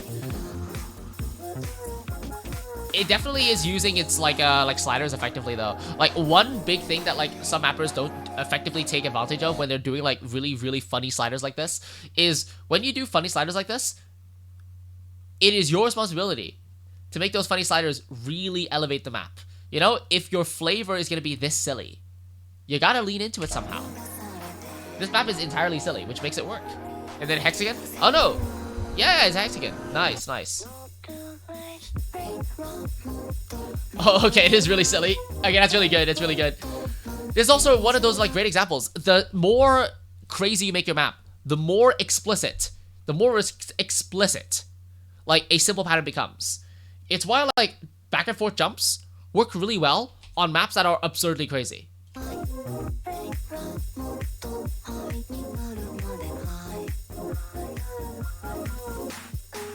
Nice. Whew. Wait, this map is really well done. Holy shit. Sounds, where do you find this? Who sent this? Like, how do you find this? Like, it's really good. Oh, yes, the pianist music. Holy shit. I love fit-in maps. Hell yeah.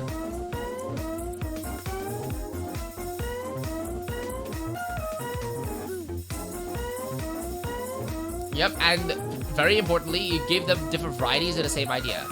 That way they don't get bored. Really good. Good doubles. 4. We're gonna go 5, and then we're gonna go 3, right? Oh, no, we'll go for stars this time. Okay, that's pretty good. Huh, and then a regular hexagon. Okay. You know what? I'll take that. That's a pretty reasonable subversion of expectations. I'm pretty sure its third build-up's not gonna be here. So if there's only 2 build-ups, you might as well do the most interesting thing. Oh! This is some like fisherman by the moonlight. Finally, you can chat. Yeah, nice. Is your internet all right now?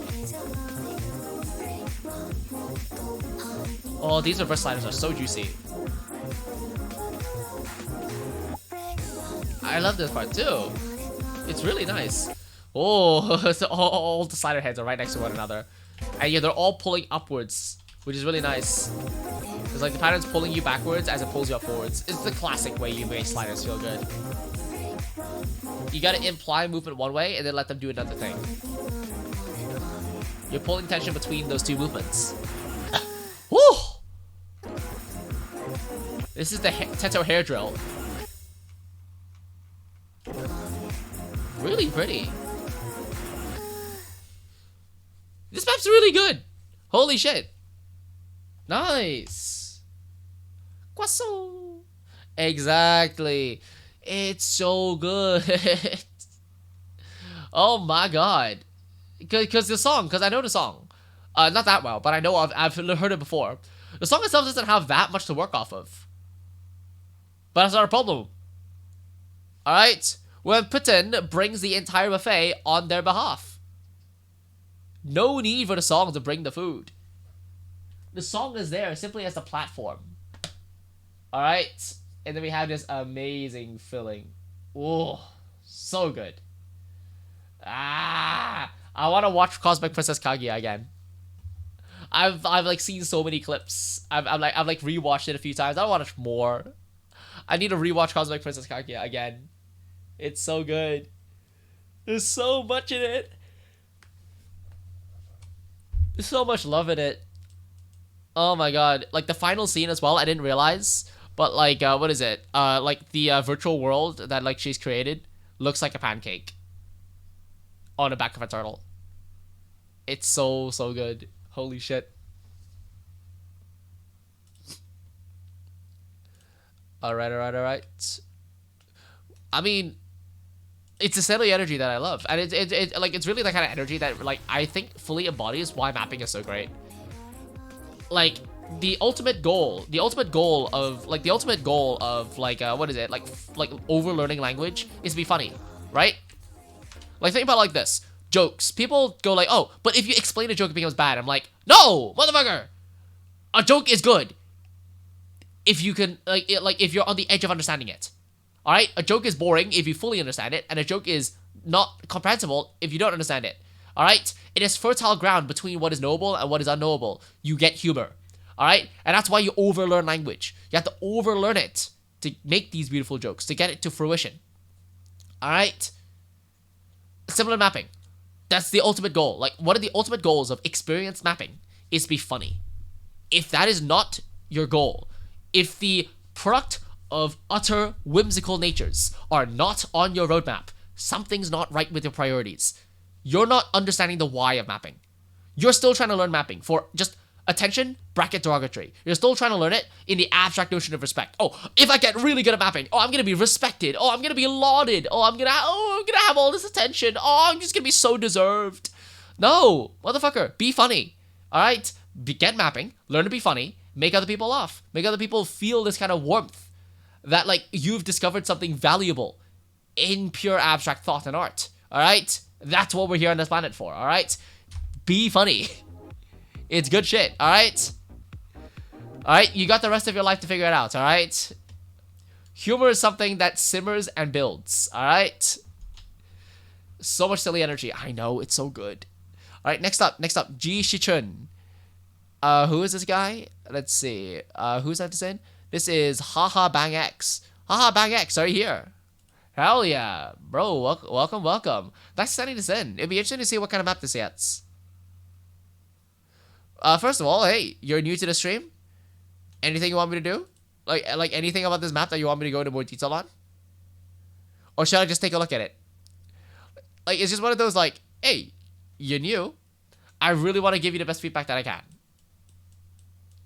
Like, you've probably seen how I give feedback in other streams if you made it at 7 a.m. But like, anything you want me to like notice in specific? Oh, yes, okay. What is it?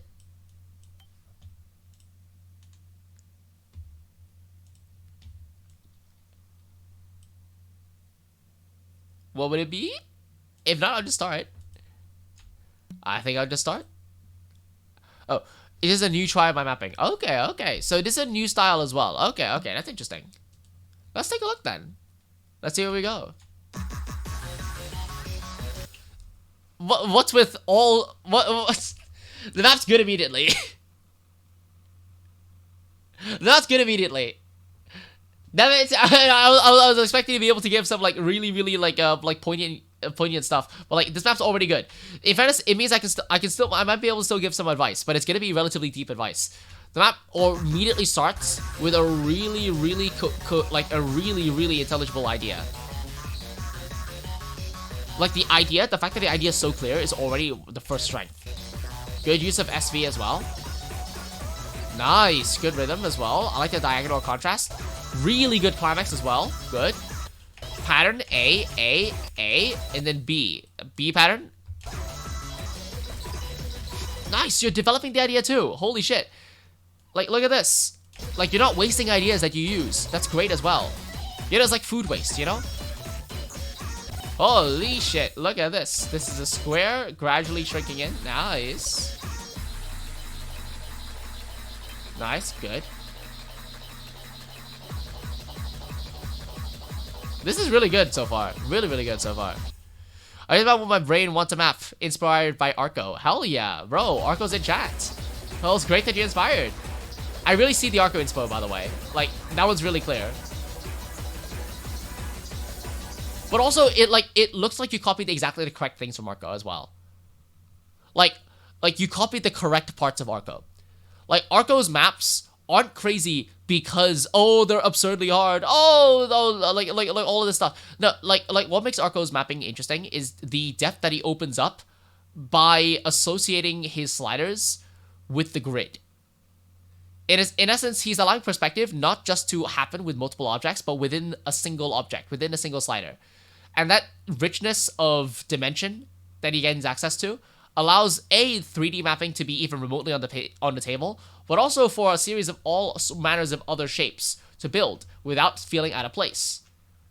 Like, linear lines, like cardinal directions, are the most rich kind of like directions that you can use. And you gain access to that when you build entirely associated with that. And look here. It's almost like speech bubbles. And each speech bubble appears one after the other. It also, like how do I phrase this? It looks like you're, like, driving past... Like, it looks like you're driving away from this building, you know? Like, this is the Doomerschmerz building, you know? Like, from Phineas and Ferb. And it looks like you're driving away from it, you know? Like, that's what it feels like. Like, you're a car and you're driving away. This kind of perspective, I think, is so valuable when it comes to mapping. Because, hey, it's perspective that makes a lot of drawings really beautiful as well, right? When you're doing 2D drawing, one of the first things you need to learn about is perspective. And how do you create a sense of depth? Because it's that depth that makes it feel like a window. A window not necessarily into a photograph, but into a world that you can create and you can control.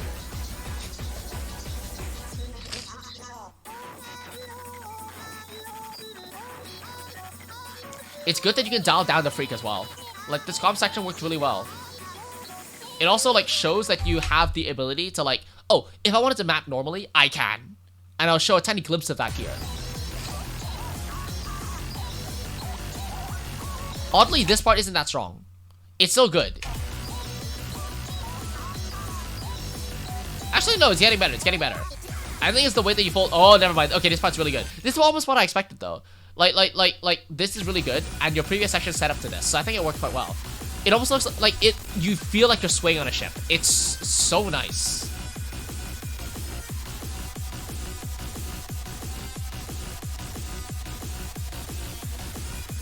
Nice. The contrast between when the saw synth is in and when the saw synth isn't. Really good. Arrow pointing.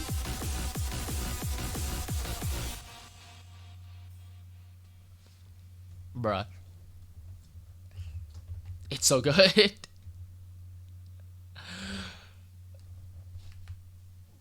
Bruh.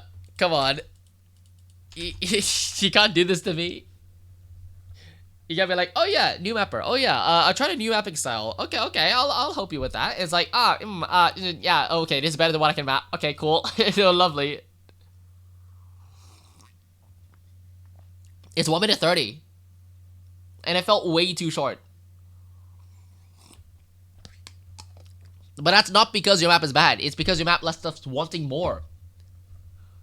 Holy shit. Okay, so first of all, a couple things to point out about the song. The song doesn't have that much explicit repeated elements, which means you can build your map like a collage, and that works, right? This is an exact kind of song that I'd expect to see in a collab, you know? But, you know, like, you're collabing with yourself. You are taking a lot of really good ideas. I think the strongest parts of your map... to be honest, the only part of your map that didn't feel like that well thought out was this part, which felt just like a setup for the next part, which, fair enough, maybe gives it that legitimacy, but it felt like it could be set up a bit better. And... interestingly, this part. Like, this part right here. And I think a big part of that is because your entire map is defined almost out of progressions. You have ideas, and, well, in the case here, patterns, explicitly repeated. The explicit repetition is a big part of what makes your map feel so intentional, so lived in, so well built.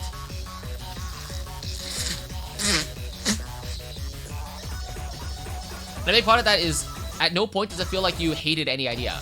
All your ideas were used again, repeated again, deepened again. It felt like you really appreciated what made these patterns click, what made these patterns work really well.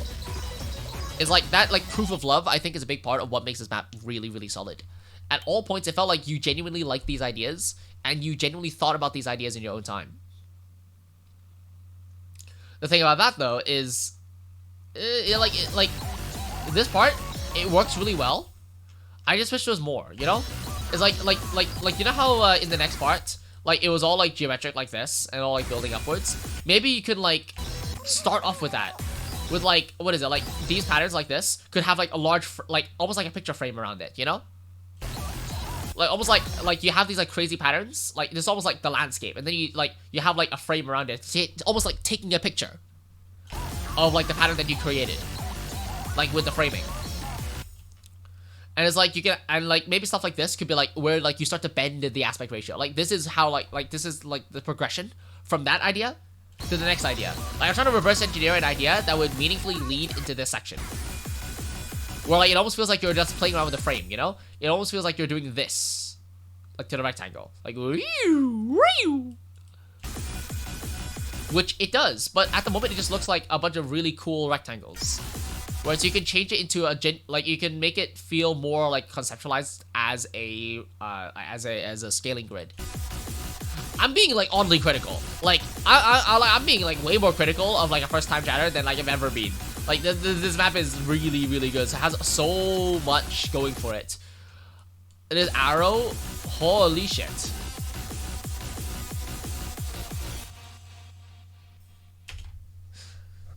Hopefully that was, like, remotely useful. Like, the map is really, really good. Really, really solid. The background works really well as well. Like, everything just comes together. It's great. Holy shit. Are there any additional comments you want me to make? Because I feel like, I feel like there's so much I want, like, it's not what I want to say, it's, I can't really say because I don't know what to prioritize. There's so, it's almost like I'm lost for words by the dilution of it. Because that looks like a combination of all my last 6 maps or so. Oh, okay. You know what? I guess that makes okay.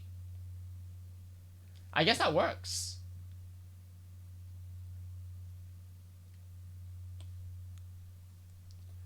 Well, I guess they're quite literally, like, quite literally over here.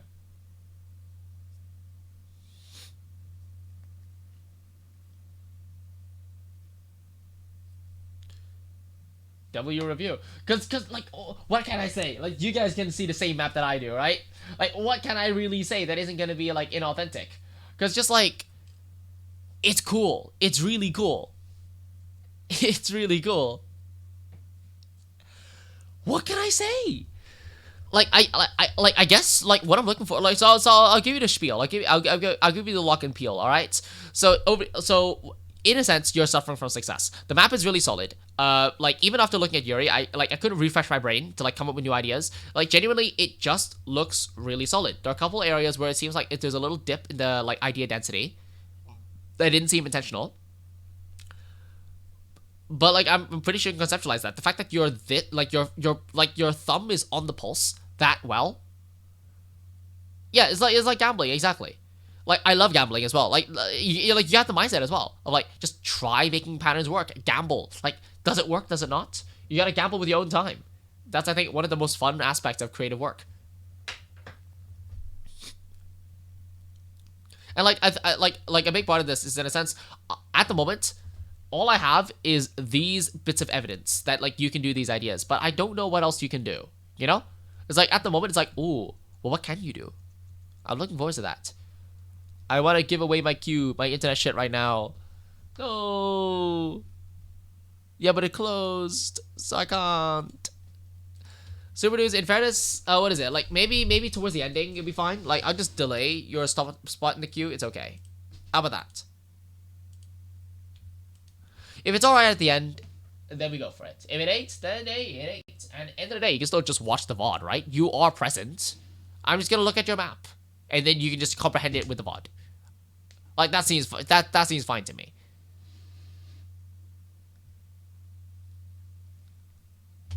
Alright. Next one up, it's Badgie.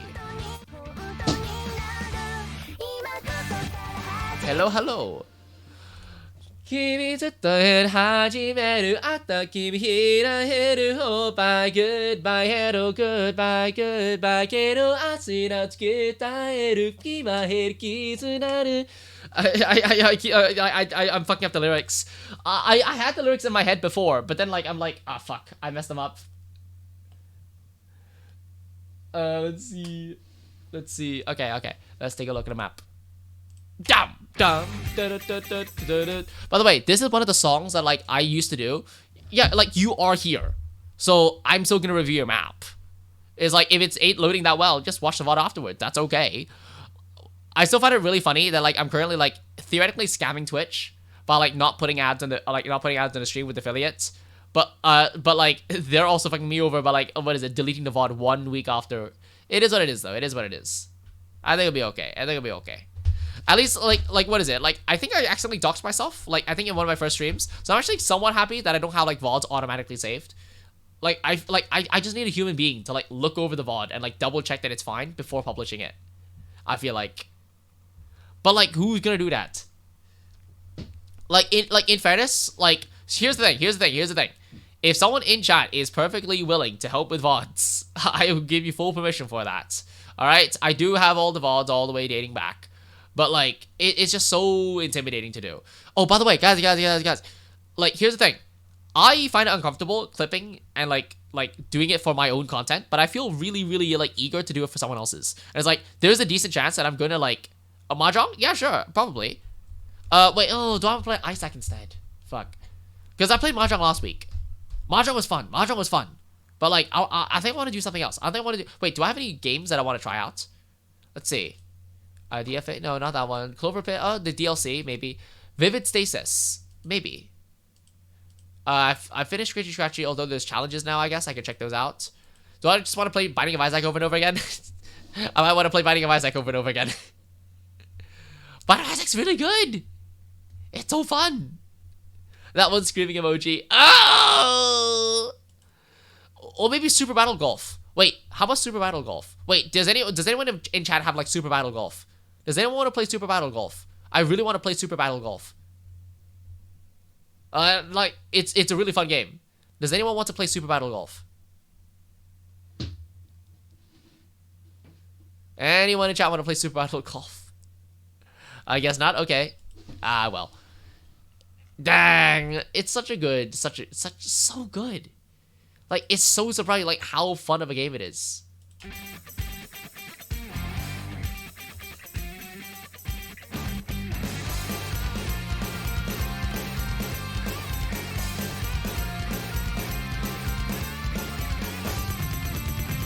Okay. Badge? Tight?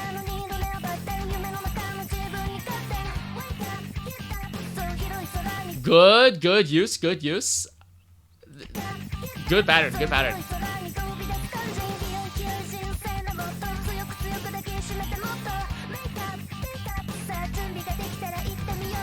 Nice.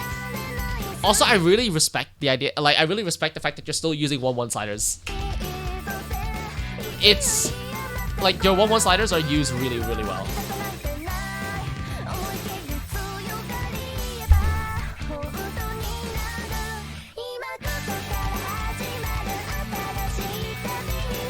Nice. Good jumps. Lead and sliders really well. The playfield usage is also really effective. Like, Badge, your playfield usage has improved massively. Like, if patterns actually fill the playfield, like, no part of the player's, like, tablet is unused, which is really good. Nice! Oh, yes.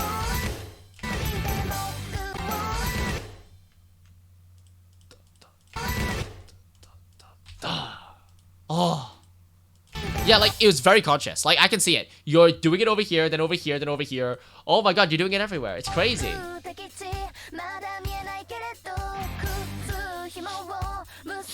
Good development of the idea too. Holy shit. Instead of just a stack, you do this. Like Badge, I feel like you're gradually understanding what I mean by when I say like even really simple aim jumps do not have to be slop. This map is so interesting. So many tiny little ideas here and there. And yet the map is still extremely aim friendly. This is still functionally a TP map. And yet it's so playable. It's so fun.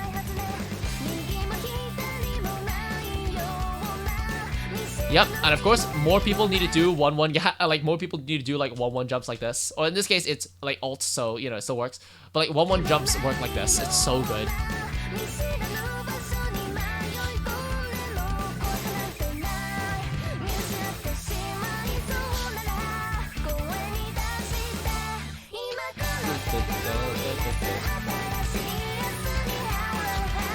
I can see the juice running out slightly. Your jumps in this second part aren't as interesting as your first part. Also, like, your density of jumps in your first part, I think was a little bit higher. Yeah, it's like, your density in your first section is a little bit higher than your second section. Like, I don't have the 5 jump over here. I want a 5 jump. It's like, be mindful that like when it comes to, like, rhythm is one of the most important things to keep stable in a map. I did Ki 1 and 2 in the same setting. That might have been it. But that in theory, that should be the correct though. Because here's the thing. Especially for a jump map. The number of circles, I talked about this before. Like this is 4 circles, then 2 circles, then 3, then 5. Players are extremely conscious of how long the set of jumps are. They're extremely conscious of it. So if you're not conscious of it as a mapper, then a player is going to feel a significant amount of difference between the first 2 sectors for some reason. Even though this is 4, 2, 3, 4. 3? Like, it still feels different. There's no 5 jump there. And a player's expecting one.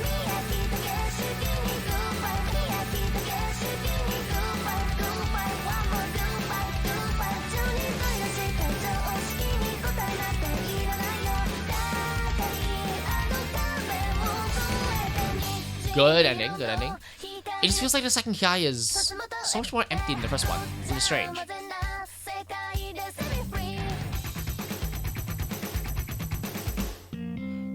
Good jumps, good jumps, good jumps.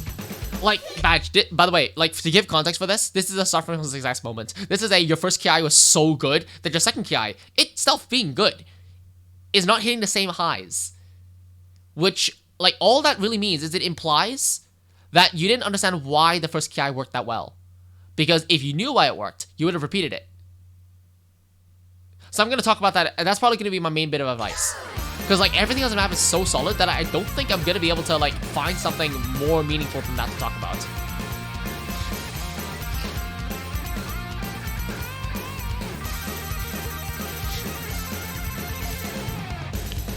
Oh! Good!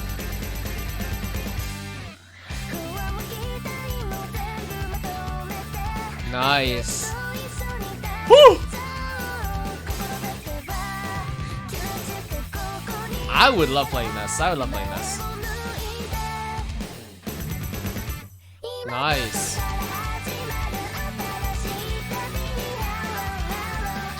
The final Ki benefits from having slightly larger spacing, but it still lacks the juice of the first Ki. The first Ki is so much better than the other ones. I wonder why. I'm gonna try and piece it together for you.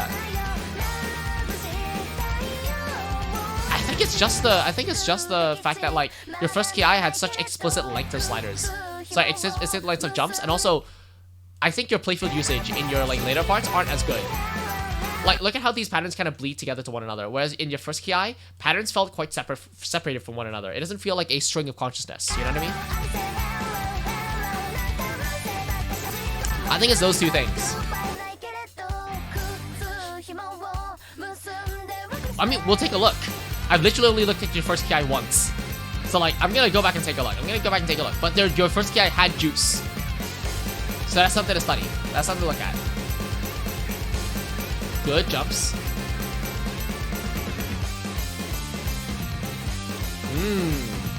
Good variety of spacing here as well. I like that. Good change of direction. Very good. Clockwise, clockwise, anti-clockwise, clockwise. AABA. Really nice. Good stuff. Alright, let's look at the first ki. I think a big part of that is the fact that like the jumps all seem to flick a player. And a big part of that is stars. I think that's it. I think your first part contained loads of stars. Stars and back and forths. And also these sliders did a huge job. These 1-1 sliders does such a heavy lifting to the vibes.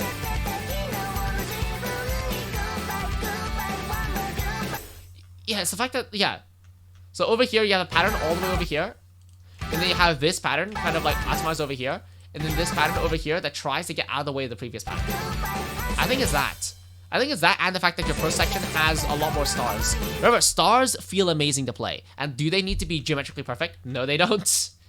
As long as the movement is vaguely like a star, you're fine.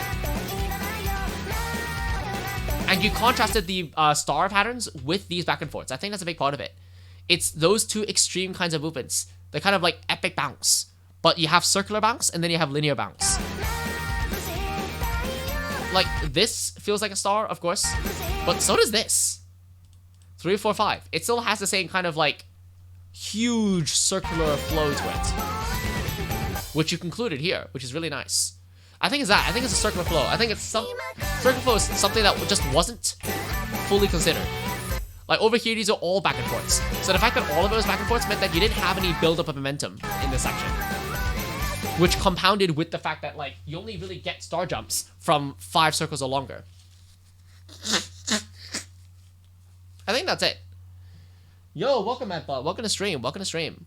I think that explains it perfectly. Because your first ki has that energy, has that drive.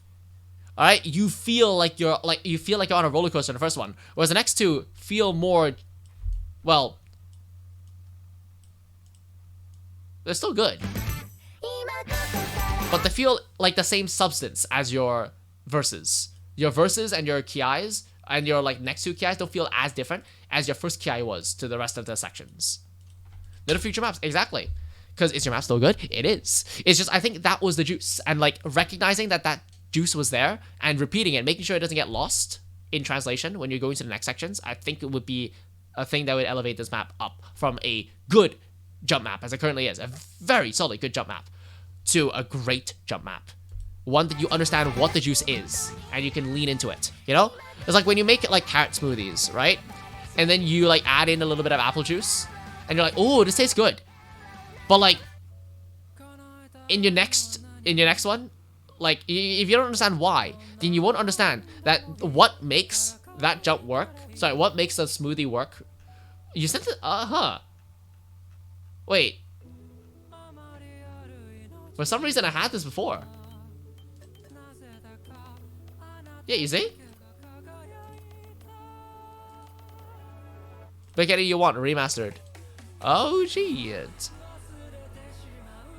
Hell yeah, alright. Pick any I want. Okay, I'll check your hit sound diff. Oh.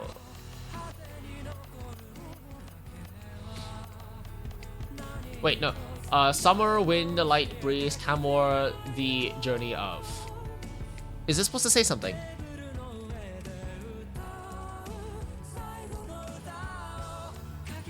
I'll look at of. Why not? You know, Kieran, I think you have a type. I think you have a type. I've like seen enough of your maps. I think you have a type. And this short slider brushes his hair out of the way. Like surely, like I think I can picture like the thing that will heal you, right? Like you want a person that looks like this, and then they brush your hair out of the way. And then 2 months later, after a lifetime of living with them, like he brushes your hair out of the way, and then after 3 months, you gain his trust enough to brush his hair out of the way. Like that to me feels like peak. Like you only live with this guy for like 3 months before you feel like that. Everyone thinking of it like that, but wild conspiracy. Good symmetry. Okay. Ooh, and then reversing the pattern. Really nice.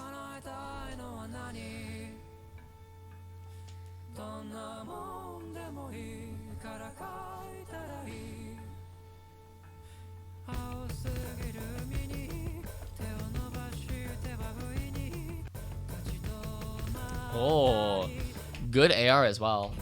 It's only AR 8.8 as well. Just low enough that like even people who don't practice low AR can still play it. But a player would feel the weight. The circles just feel it feels ever more casual, you know? It's like when you're in a casual greeting, when you're in a casual meeting, are you ever like fussed about leaving on time? Nah, you're there until like the vibes let you out, you know? That's how these circles feel like.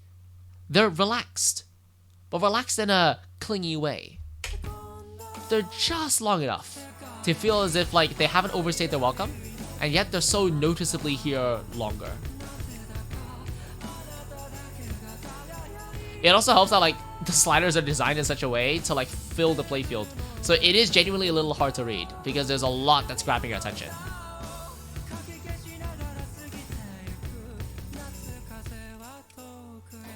Yo, Hockey Furphy, welcome to stream. True, you got it. Hell yeah.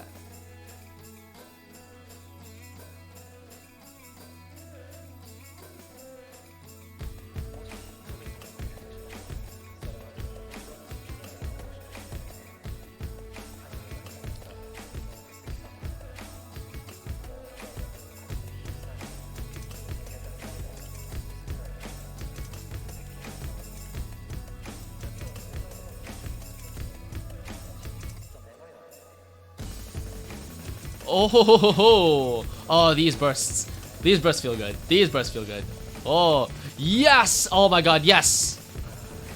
Were you inspired by collab part for this, or like was this like a free generated part? That was good. This is good. This is good. For low AR, that's gonna feel so good to play. Learn from you. Let's go. It's so good. You know what I mean, right? It's so good to have such a small burst.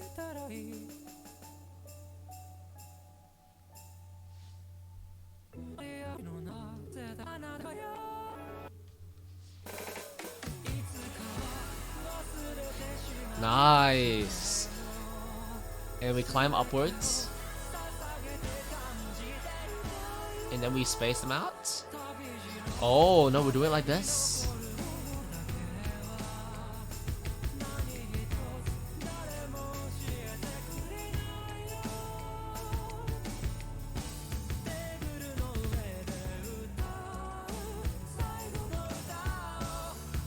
The low AR and the like variable SV for like sliders that look exactly the same, it pulls this kind of immediacy back to it. It's like even though the like patterns look like they're just something you just play with, like, oh, just filler rhythm. You just look at the slider, just play with filler rhythm. By intentionally removing the player's ability to use filler rhythm, they have to be so much more attentive, which is a strange thing, because it almost like it's not conflicting. It builds off what it was previously. The sliders come in lazy. And yet, towards the ending, a player needs to take responsibility now. It almost matches like the traditional like trajectory of yaoi, you know? Like yaoi starts off with two men being like overly comfortable with one another, realizing, yes, you're the only person who understands me. Oh no, we're not gay. We just have a brotherhood that we can't explain. And then gradually, as they're pulled apart, they realize, oh shit, no, it actually was true love. Ah! And then, you know, like with the force of their spirit, they pulled each other back together, you know?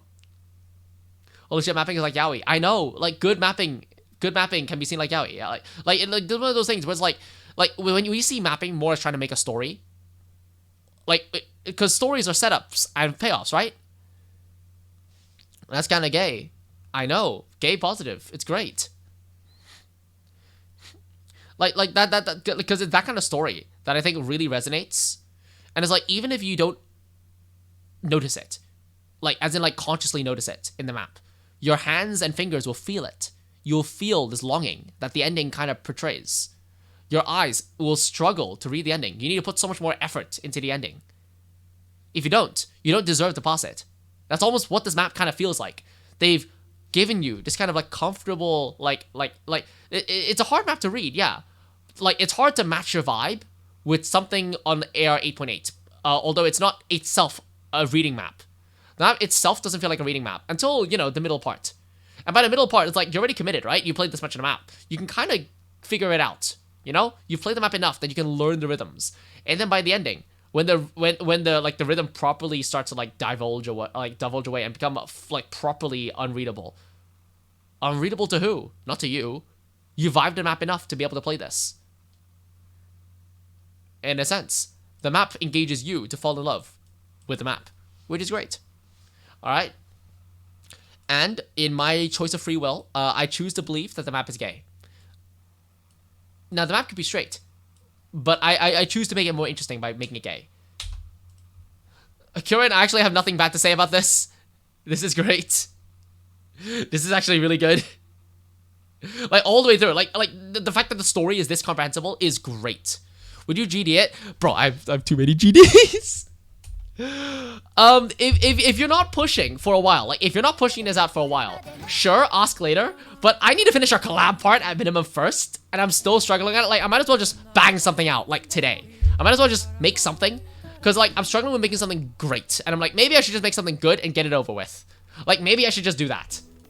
Just think of the first cool idea I can think of, and then do that. Mapping for a while, but I plan to take a break now. Okay, cool. Okay, if you can wait, like, maybe, like, a month or so, then maybe. It's just be conscious that, like, I have a full-time job. That's the reason why, like, like, even though it looks like I'm streaming a lot, streaming takes very little effort. Like, it's gonna be quite silly. But, like, I think after, like, 2 years of, after, like, 2 fucking years of streaming, just reviewing maps, it makes me a bit tired, but it doesn't take a lot of effort. As in, like, I just have to look at a map, go like, oh, these are the points, and then I just need to communicate them in an engaging way. Like, that to me feels relatively easy, surprisingly. But, like, I have a full-time job. And, like, that's the reason why I don't have much time in the weekdays. Alright, Slash. Super Dudes, yes. Alright, let's take a look.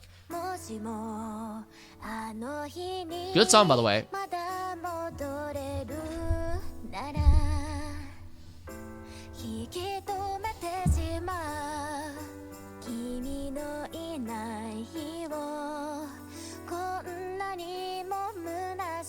Hey, it's one of the reasons why I decided to stop O6 after finishing 30 GD requests.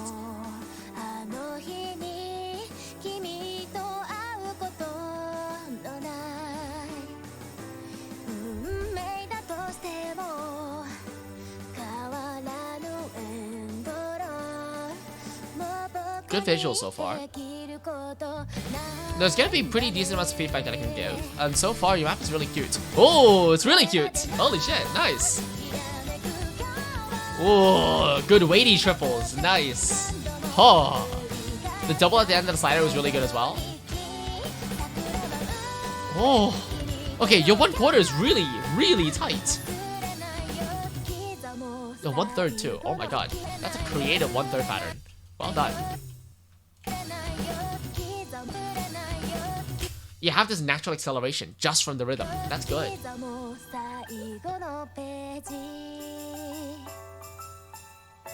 Yep, good playfield usage as well.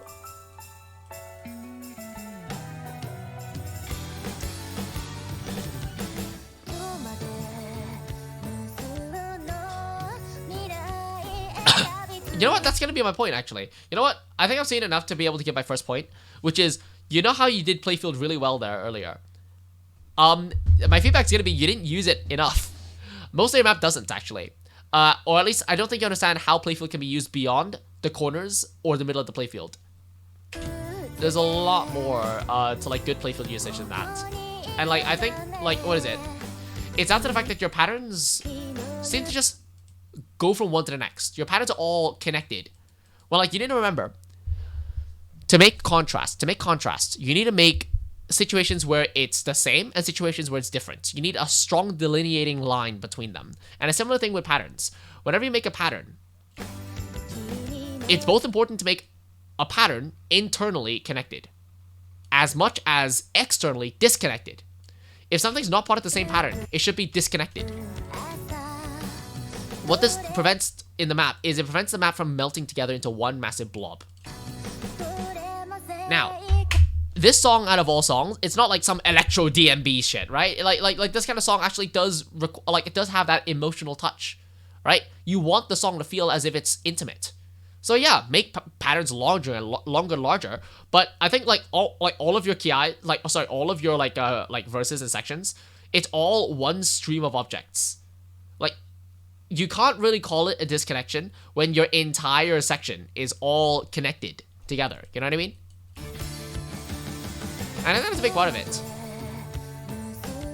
And mind you, it is a very, very high level mistake. Like this is not something that's like a play, like this is something that affects the vibe of the map, not the actual object to object experience.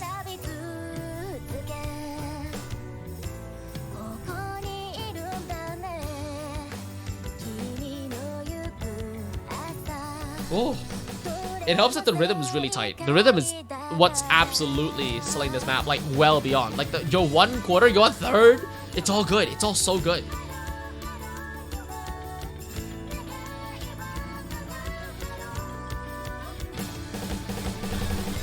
Woo! Good, good, good, good.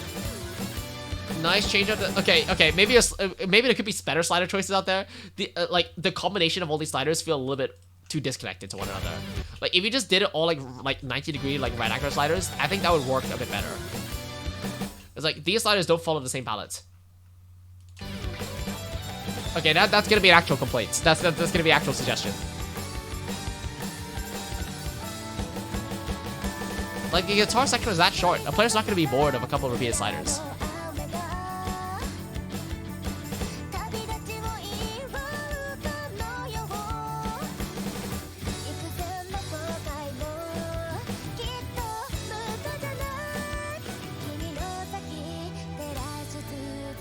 Oh, is this a banana?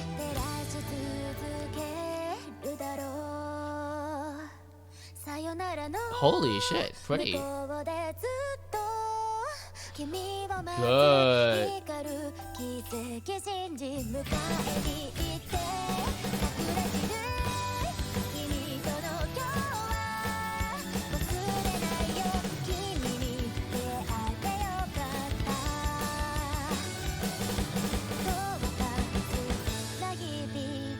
Nice.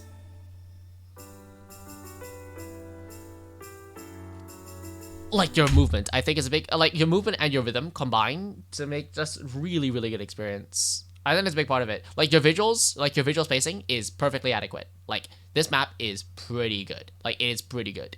All right, there are things like that could be like changed slightly to make it great. But you're starting from a very high starting point. Like this is good. Like this is good. Like this is good. Like all the fundamentals are done amazingly. And crucially, the rhythm and the spacing, the rhythm and the movement are done so well. The contrast in your spacing. I think your contrast in your spacing is best in the beginning, which is very funny. Like it almost felt like you ran out of like spacing change ideas as you went through the map, because as the map went on, your spacing became more and more uniform, which is really funny. But especially in the beginning, your spacing, you had small spacings and the big spacings. Like you really paid good attention to make like almost all patterns have this kind of difference in spacing. And it's like, if you just were more consistent with that throughout the entire song, I think that would be a bit better. Because that's a big part of what made like the beginning of the song, like this part, so good. This part was great because there were contrasts of spacing. Even though the jumps themselves could be relatively small, this one's quite big. But even though the jumps are some of the jumps are relatively small, because they contrasted off of the small jumps, it's so weighty, so beautiful. You also did beautiful circular motion stuff in this part, which you don't really do for the rest of the map. So I think it's one of those cases where it's like, you had amazing ideas, and then balancing all those plates with making the map was quite hard.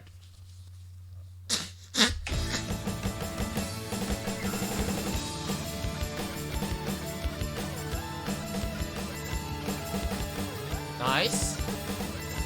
Good rhythm.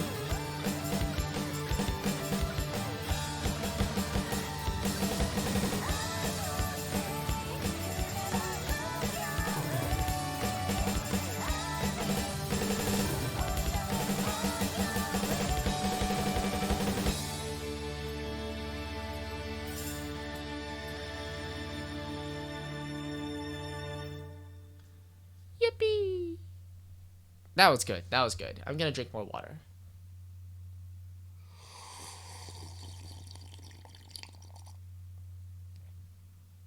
Wait, actually, hold on. Let me drink water really close to the mic.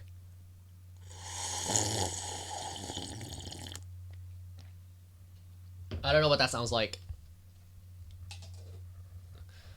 But yeah, okay, Super Dudes. Was that, like, did you hear any of that? did you, like, process any of what I said?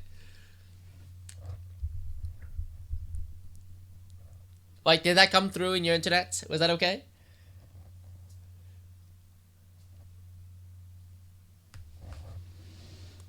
Super Dudes? Hello? Are you okay? No. Oh, there's like a massive hole in my trousers. Alright. I think his internet's gone. Ah, well, he has a thought to look forward to. Okay, moving on. Okay, so next up, Amazing Gummy.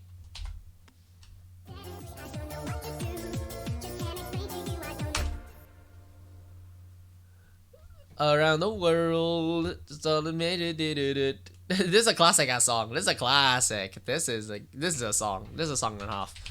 Amazing Gummy. There you go. Get in here. This is so 2010s. I know. I'm looking forward to looking at this. First of all, let me just double check what maps you've previously done.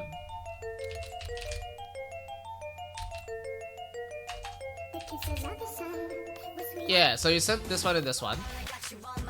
Alright. Zwei 23, this is nostalgia. I know! I'm looking forward to it. Come on, Gummy, please, make it a stream, make it a stream.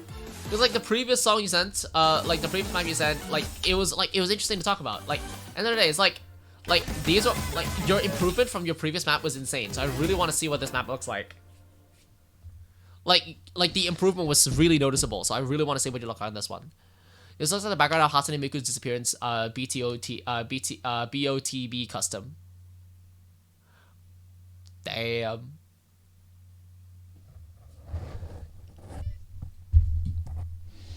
No, it's Gummy not here. Nah.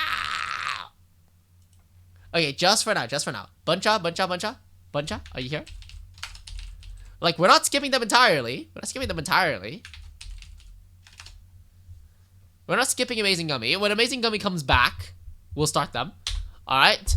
Buncha, thank you. Oh! Wait, okay. Wait, is this remapping?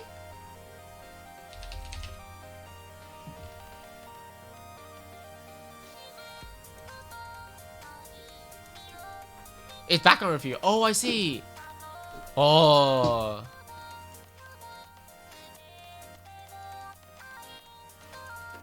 Oh. That's so good. Did you make the background?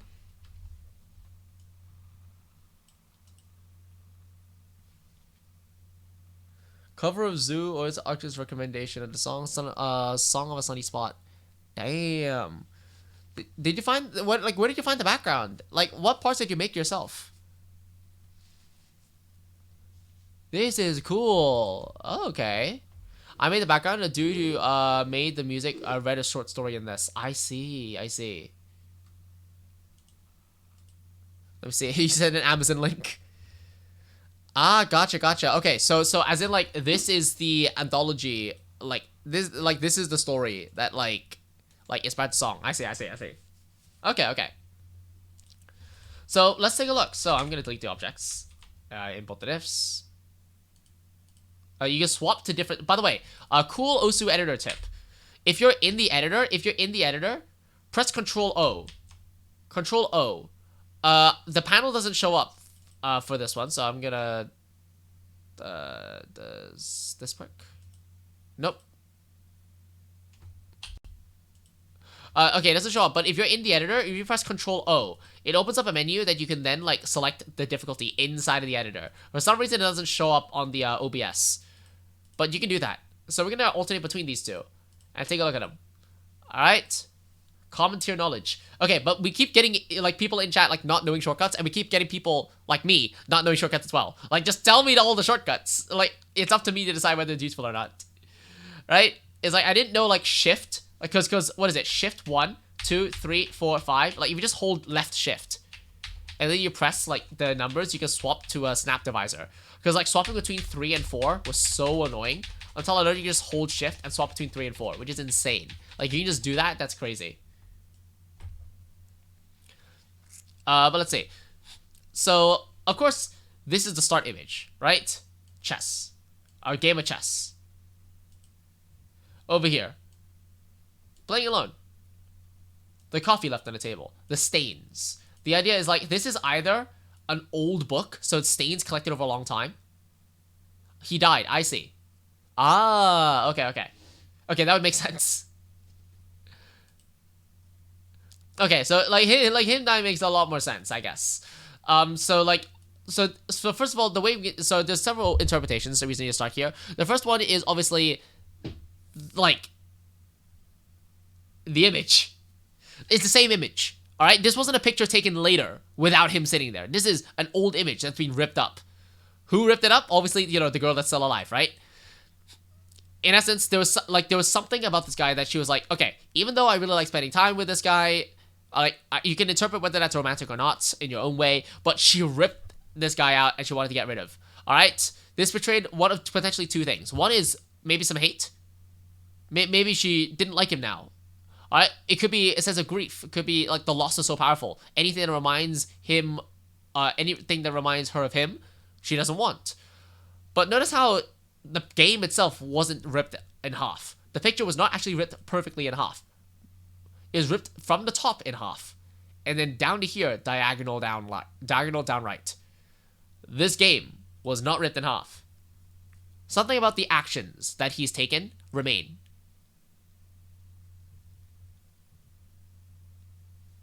So it's almost like you can't be reminded of him as a person, and yet everything else, all the things that he's affected, remain. On top of that, you also have like just the stains. The coffee the day you were here. The day you created me. Oh, okay. The taste of coffee the day you created me. Okay. So potentially here, like, what is it? Like the coffee rings? It could be the stains. This person has stained onto her the things that he has done. In this case, the game of chess, the coffee on the book. I'm assuming this is like the book cover. That like the like if this is literally the sign of the book cover, like he spilled some coffee on the fucking book. Fuck this guy, right?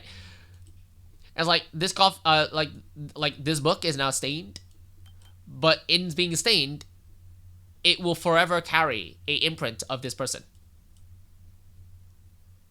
I think that's my interpretation of it. Like, did that line up? Was that remotely the intention? Or did I, like, miss half of it? Because I don't know the original story. I tried to cram as much reference into the short story as possible in the background, but too bad I hadn't finished. Ah, well. The stain texture is nice. Oh, it's really nice. Like, it gives such a... Like, it gives also a thematic difference. Like, it's a darker tone. There's some sense of, like, darkness to it. In this case, because of a loss.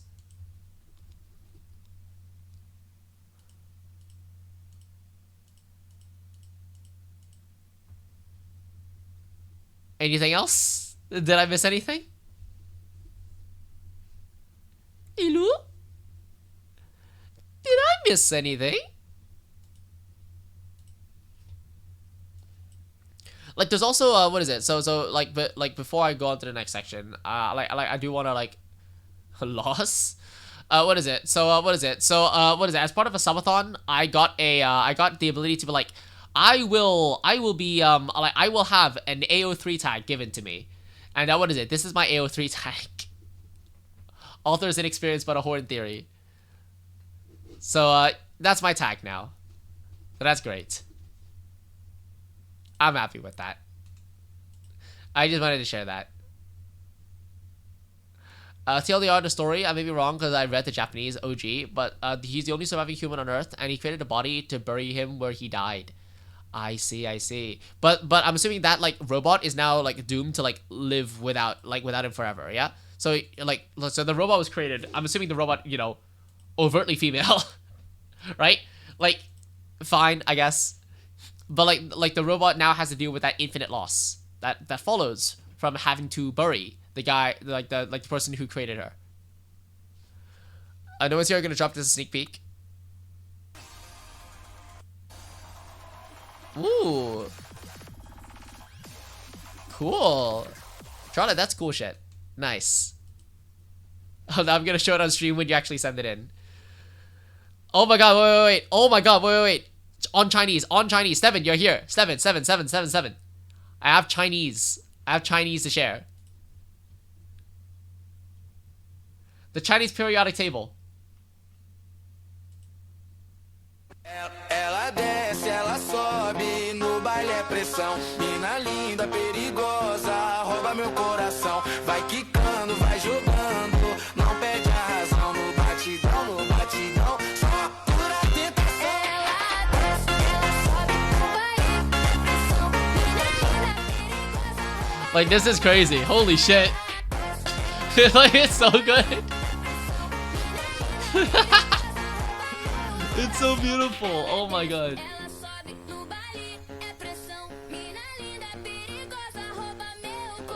It's so good. Look at this.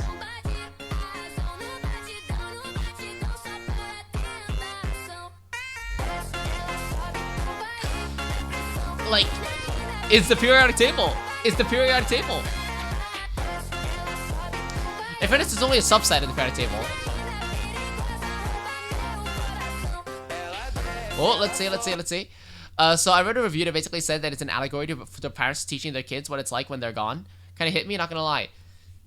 I mean, okay, as allegories go, that's a really basic one, but I guess that works really well for like kids. It's like, it's baby's first allegory, but like not in a derogatory sense, in a sense of like that this is literally an allegory for like for like young people. Fair enough. Like, that works really well. Like, loss is one of those things where it's like, you have to get into the rhythm of it. If you have not dealt with loss before, you are not a complete human being. Like, it's one of, like, I do not mean you have to suffer to become a human being. That is not what I mean. I just realized, like, that's a toxic, like, that misinterpretation of what I said is very toxic. That's not what I mean. What I mean is, grieving isn't. Grieving is not itself inherently suffering. Grieving is part of anything. Loss is an incredibly normal part of life. You will never experience what you've experienced before again. You will never have that exact experience again. And that is loss. If you don't feel a sense of loss on that, maybe you don't value the immediate like actions that you take in your day-to-day life. All right, a big part of I think like becoming an adult and really accepting the richness of the world is realizing even the small things you do, like stream. Like, I'm speaking, but like that has value. Like, not just to you obviously because I was trying to stream for entertainment, but to me. Like, I find this part of the routine. I find this, like, what I do in the mornings of each Saturday and Sunday really valuable. I care about it. And there's a certain sense of loss. I have to accept that, like, one day, I don't know when, I will stop streaming. This is not forever. This too will pass, right? There is loss in every single thing that we do. And if you're not, like, either you don't value the small things in life and therefore don't feel that loss because you feel as if, like, your day, every second of your life is potentially disposable. Despite, add up all the seconds in your life, well, that's your entire life, right? Like, each second is valuable, just not as valuable as your entire life, but it's still valuable. But like, maybe accepting that is hard because it's painful to accept that every second of your life is valuable in some way. And it's painful to accept that because, like, oh shit, I've been wasting my life. Like, well, no, it's okay to waste a tiny bit of it. It's okay to waste, like, immediate seconds. And if you're still relaxing, that's not wasting. Like, waste does not mean productivity. As long as you spent it, you spent it. It's just you have to spend it. And you have to grieve having spent it. The same way that we grieve spending money on things, even though, like, we like that thing, right? I bought, like, the Vaporeon plushie for, like, £300. I don't regret it. It's there. But I have to lament the lost money, right? Yeah, like, you're seeing, like, what's going on? I am saying what's going on. Like, it is exactly what I'm saying. Like, bro, I'm not even using subtext. Like, my literal words and my literal meanings are what I'm trying to say. All right? Take a chair, strap in, all right? Like, you have to value each individual, like whether you care about each individual section, you still have to value it. Why are we getting life lessons? Why are we not? Bro, why am I streaming? Why am I not streaming, right? Like, if we don't take a step back and think of why we do the things we do, how else are you gonna, like, figure out what you want to do? All right? What do you want to do with your life? That's a really absurdly hard question. Like, I feel like that's something, like, when I was in school, like, I don't think I was remotely mature enough to answer the question. What do you want to do with your life? I don't fucking know. How am I supposed to know that? It starts with why. Why do you do the things you do? If you don't dig down and go, why do you do the things you do? how in the world are you meant to figure out what you want to do next? Right? It's what I communicate all the time with mapping, right? In mapping, if you don't know why you're mapping, if you have no intent to the things that you're doing, you will never be able to do what you want. You will never be able to progress past, oh, it is the way it is because it's the way it is. All right? Mapping has to be a little bit more than that. Like mapping demands a little bit more than that. You have to understand why you do the things you do.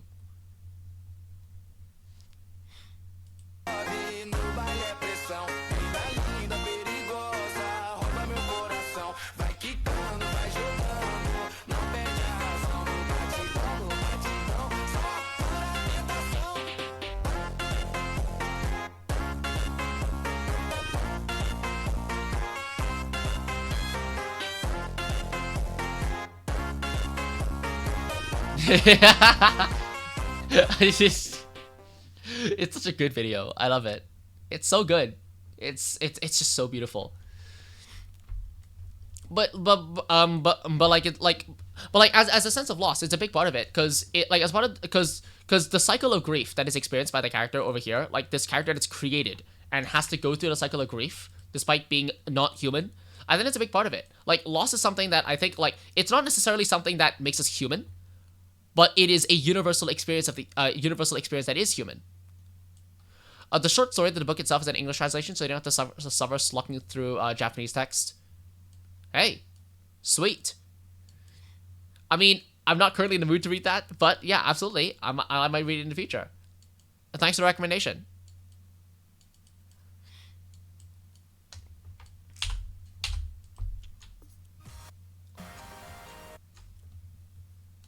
Let's see. Amazing Yummy, are you still here? Just double checking. If not, then dead rip. Are we here? Are we here?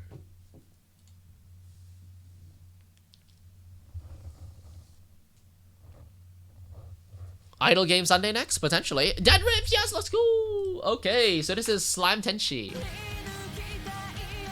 Let's take a look. Yep, we're gonna do some idle games. Idle gaming next. To be honest, I might be looking for a recommendation. Buncha, do you have any like idle games that you really want me to like try and play? Because if not, if not, I might just be going to the classics. Being a while since I mapped anime. Hell yeah. I mean, that's the fun, right? Like it's when you haven't mapped something in a while and you go back to it, it's cool as fuck, isn't it? I can't. So this is one I kind of want to try, which is Legion Breaker. I'll let it load in the background and then I'll give it a go next. Not really. Don't have that much game now. Okay. Who are we on right now? Amazing Gummy, you're back. I'm so sorry, Dead Rips, but Amazing Gummy was first in the queue, so we're gonna go over their maps first. Amazing Gummy. Oh my god, bro, we had to skip you once. Welcome back, welcome back, welcome back. Sorry, Dead Rips. I'm really sorry. So, Gummy. There you go. We're on you. We're on the final two maps. Sorry, you were sleeping. Okay, fair enough. Oh, the symmetry too. So we already talked a little bit about this one. Shuna, welcome to stream. Oh my gosh, Shuna, wait. When's your graduation? Because what is it? You mentioned this being your last year of uni, right?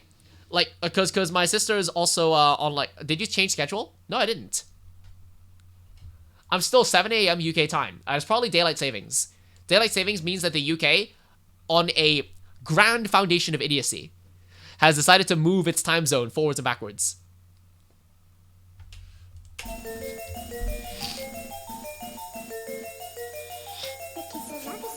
This is so cool.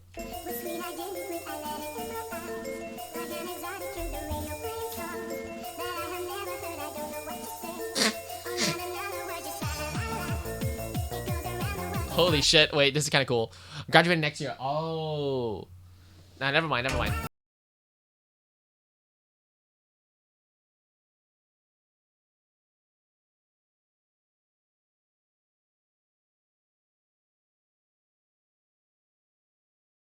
Because I keep forgetting, like in the UK we have 3-year courses, but I keep forgetting that like literally everywhere else is 4-year courses.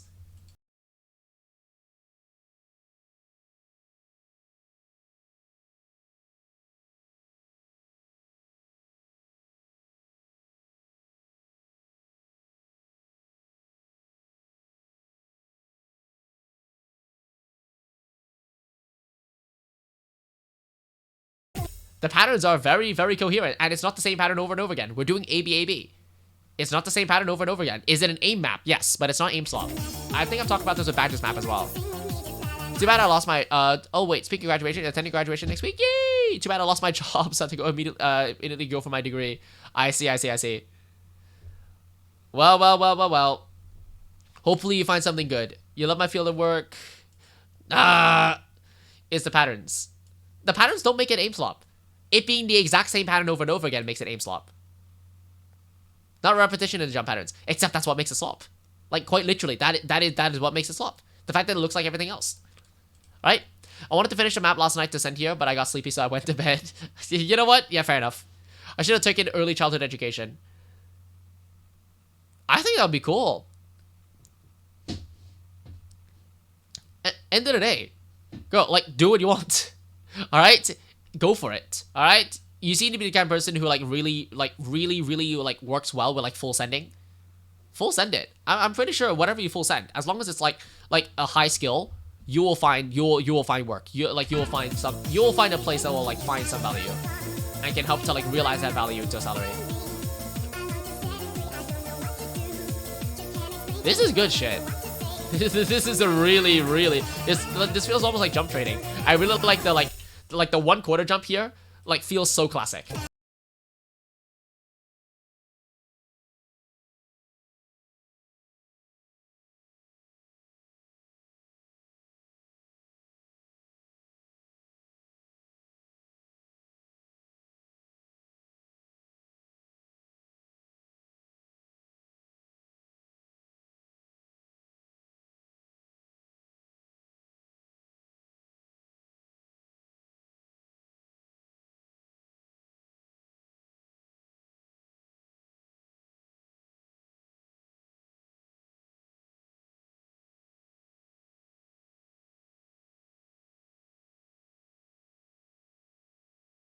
It starts off with like hexagon, and then it goes into like heptagon and then square and then triangle. Like the angle speeds up. It's really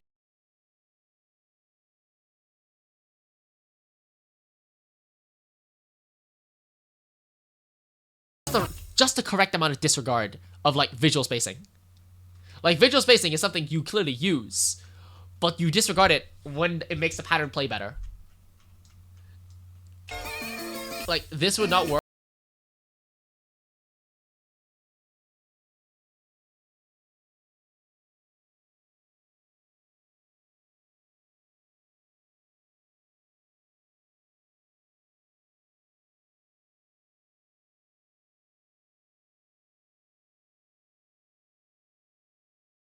Mapping. There's no concept mapping in this, or at least strictly there is no like large map scale concept. It's simply the visual style and the movement style. It's taken from the 2010 mapping style almost. I wouldn't say it's authentically 2010, but it has the movement of 2010, and its repetition and the way that it deepens its ideas is very similar to how old maps do so as well. So it's a novel idea. It's just interestingly done in an old style. The structure is old, which I think is really nice. Because it almost feels like something made of its time. Also, map I wanted to send as a concept map. First time I've ever done it. Ooh, okay. Just send next week. Yeah, I like to say it. It'd be cool.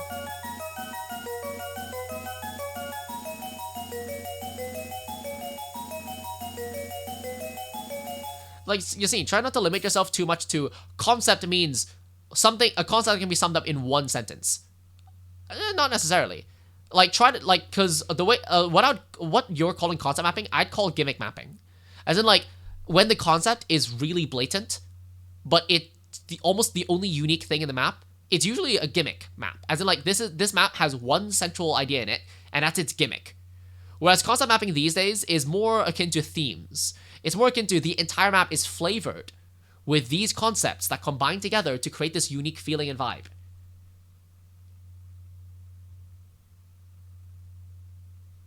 It would be cool. It'd be interesting to see what you end up making. I wonder if it's going to be like related to Geometry Dash, or it's going to be like your own novel concepts that you're putting in. I wonder. Don't spoil it, because I want to see it next week. Alright? It's going to be cool. You can spoil it to Yassine, of course. Like, you can send it to Yassine. Like, it's going to be okay. But like, I'm pretty sure he's going to be interested in Geometry Dash. But But like, it's gonna be cool. I'd like to see what it is next week. All right.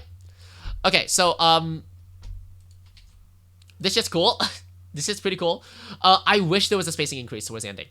Like towards this part, even though like I like the copy paste for this part, like it made it feel alive. But during the this part, when like it is exactly the same as Ki, like okay, like for the verses, like sure.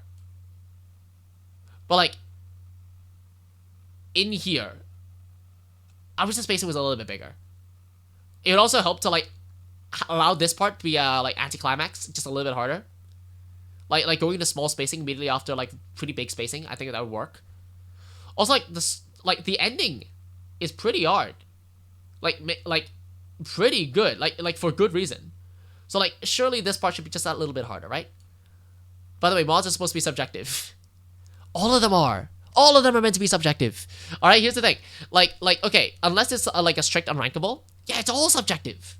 That's fine. It is subjective. Of course it's subjective. The best parts of mapping are subjective. Okay, so I don't know if you heard this rant before, but like if it's objective, it's not art. It's not meaningful because it's objective. There's only one correct answer. So it's not special. If it was objective, everyone would do it the same way. So why would that matter? You know? It's like, yeah, sure. Okay, your timing's not correct. Oh, it needs to be 5 minutes. Like, oh, okay, cool. Oh, it's off screen. Oh, yeah, just move it back on screen. It's okay. But like, that's not the juice. Aren't we trying to create cool stuff? Aren't we trying to inspire stuff? Aren't we trying to create things that would make some emotions swell in people's hearts and emotions and like souls and worlds? Aren't we trying to expand just a little bit more what we can appreciate? Try to share some love here and there. On that front, well, okay, 1 BPM timing is objective. And mostly objective. It depends on whether you think offsetting by a measure is that big. Oh, heavily inspired by Geometry Dash level. That's gonna be cool. That's gonna be really cool. I'm gonna intentionally not look at the Geometry Dash level. I'm not gonna look at it until next week. That way, like maybe I can like watch the original Geometry Dash level and then look at your map. That'd be cool. That'd be cool. That'd be really cool. Or maybe I look at your map first and then the Geometry Dash level. You know, whatever way you decide. You know, tell me next week. All right. And then we had this lovely build-up in the middle. Very good. And then we Control G it to make the spacing just a little bit bigger.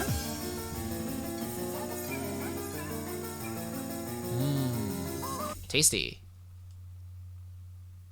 It's just good. I also like the smiley face.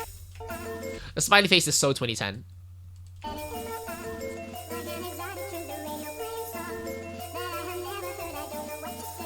In fairness, I wish there was more of this part. Like, the beginning of the map being like this wasn't really used that much towards the ending.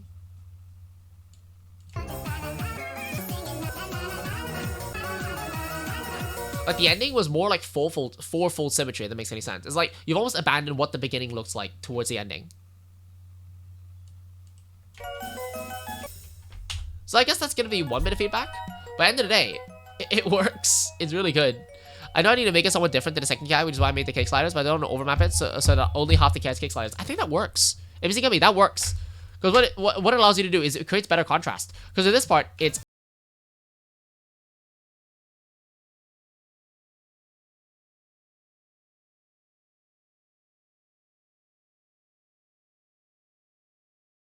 This part, you have A, B, so you're like, oh, I know exactly what to expect. But it's when you make a player expect something that you can then surprise them. You don't surprise someone by shocking them. That's not surprise. Or at least that's not the surprise that we value. This is. You've trained a player to guess exactly what's coming next. And when they get something different, they value it. That shit's cool, right? That's what you want. So, no, I think you did the correct thing. You also notice that, like, if you have the entire thing, kick sliders, that's overwhelming. It almost loses its value, you know? Like, if it's all kick sliders, then none of it is kick sliders in a certain sense. It's like, you don't get the value of it being cool anymore. Which is a little bit sage.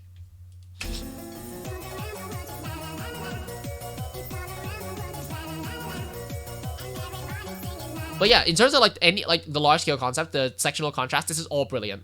Like, I just wish there was less fourfold symmetry towards the ending. Like, it would make it just a little bit more special.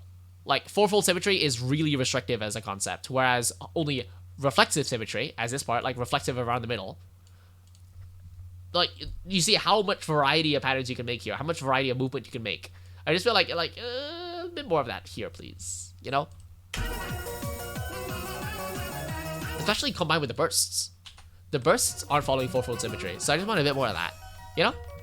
Hopefully that's cool. Hopefully that's useful. Hopefully that's really effective. Alright. Derp. Sorry, dead. Dead rip. Yeah. Gummy, send in your next map soon, alright? Because, like, here's it. Okay, so, Gummy. What's even more impressive is, like, relative to, like, your previous two maps, this is really good. What do you think of rankable quality? In fairness, this is really clean. So, first of all, I want to talk about what rankable means. Or at least what rankable means to you. Like, at least, like what it means to the mapper. Alright? Rankable has other meanings, like, in, like, grander scale. But when it comes to, is it rankable or is it not? First of all, is everything rankable? As long as it follows the ranking criteria, it is rankable. As a binary yes or no, it is rankable. But of course, some things are more rankable than others. So, what you're really asking is it feasible to rank it? Is it worth my time to rank it? Now that's down to the question. Are you willing to put in the work to rank it? Ranking anything is a lot of effort. Even very experienced mappers, they will take a lot of time to find two BNs that will rank it. Yeah, nullable and rankable, these are all like separate questions, and you have to recognize that it's a social system. So, there's no binary system. Like, there's just no way I can just go, this is rankable, ding, it will get ranked. I can't do that. What I can do is at least tell you what you're going to expect. First of all, even the best map in the game, probably 50% chance. Is ranking criteria on the wiki even up to date? That's literally the ranking criteria. You see, I don't know what to tell you. That is the ranking criteria. The one on the wiki is the criteria. So yes, it's in date. Asking about rankable is fundamentally a wrong question. Yeah, it's true. Even if your map isn't FA, if your map isn't FA, it still doesn't make a huge difference, guys. Like, I don't think you guys are like expecting it being FA and it not being FA is not actually that big of a difference. Like, from like all of the different like maps that I've tried to like rank, it being FA and it not being FA has not made a huge difference. And this goes for a lot of my friends as well. Like, a lot of my friends like do rank maps very actively, and there's no fucking difference. It takes roughly as long and roughly as much effort. The only difference is if your map is you have a guaranteed pipeline. But if you already know how to ask BNs, like if you already know which BNs like what stuff, it's roughly as hard. But if you're a new mapper, not knowing what BNs prefer what, it makes it a lot easier to be like, okay, these BNs want FA. Okay, I can just send them FA. Every BN is going for FA maps, by the way. Yassine, what BNs do you talk to? That is not true. I can name quite a few that don't. So I don't know what you mean. Like, maybe the BNs that you talk to, like FA maps. Fair enough, but definitely not all of them. Still not most. Maybe like 1/2. And that's pretty generous. It depends on what you mean by going for. Is a BN going to go, oh, it is exaggeration, but now it's most. Is it really most these days? I feel like it's only half. Like, sure, BNs may have a preference for, like, FA because, you know, they'll get, like, Mappers Guild stuff. But I don't think it's, like, that strong of a preference. Yeah, become BN yourself, exactly. I mean, it's still a skill, and he is doing that. A good amount of open BNs are only doing FA. Okay. Maybe it's changed. Yeah, because my main consideration there is, like, maybe it's just the open BNs that are open to FA. Because genuinely, if I just look through the full list of BNs, I'm expecting roughly 1/2 to have a preference for FA. There's an FA event. Okay. Yeah, obviously we have BNs that only go for FA. Like, that's normal, right? Like, that makes sense to me. But, like, I'm only expecting half the BNs. Like, if you count up the literal list of BNs, only half the BNs are going to be like, preferentially interested in FA. Like, for roughly half of BNs, I'm pretty sure they're going to look at a map and go like, is it good or is it bad? They're not going to care that much whether it's FA or not. Good morning, chat. What are we talking about here? We're talking about featured artists, and we're talking about rankable stuff. Okay, so let's zoom into this, because we had a detour on what exactly FA means for BNs. Let's first of all understand what it means when you ask a BN for a nomination. When you ask a beatmap nominator for a nomination, you're asking for 4 hours roughly of unpaid work. All right, roughly. Some maps gonna be 1 hour. Some maps gonna be 6 hours to check. But roughly, the median amount of time it takes for a beatmap nominator to nominate a map is roughly 4 hours. For reference, if you're planning to become a BN and you're not taking roughly 4 hours per map set that you mod, you're not doing it right. Or like something's definitely not doing it right. Because it's like the only time someone goes below 4 hours, like being able to nominate something in 1 hour, is when they're very, very experienced as a BN. There's so many things to check, so many things to pay attention to. It's going to take you 4 hours at minimum. And if you're not at BN level yet, so you're still getting the hang of nominating, of like modding stuff, it's going to take you sometimes potentially 10 hours to mod a set, roughly as long as it takes to map it. Like that's how much effort it takes to like check a map. Even if there's no strictly creative sense, it's that much effort. So on that, so give me money to pay for a knowing license so she can be FA. Bro, it's on his t-shirt. He's gonna get someone to pay him. Of course, that's the strat. I'll say to do the same with Kano, but I don't want to compete with others and rank your music right now.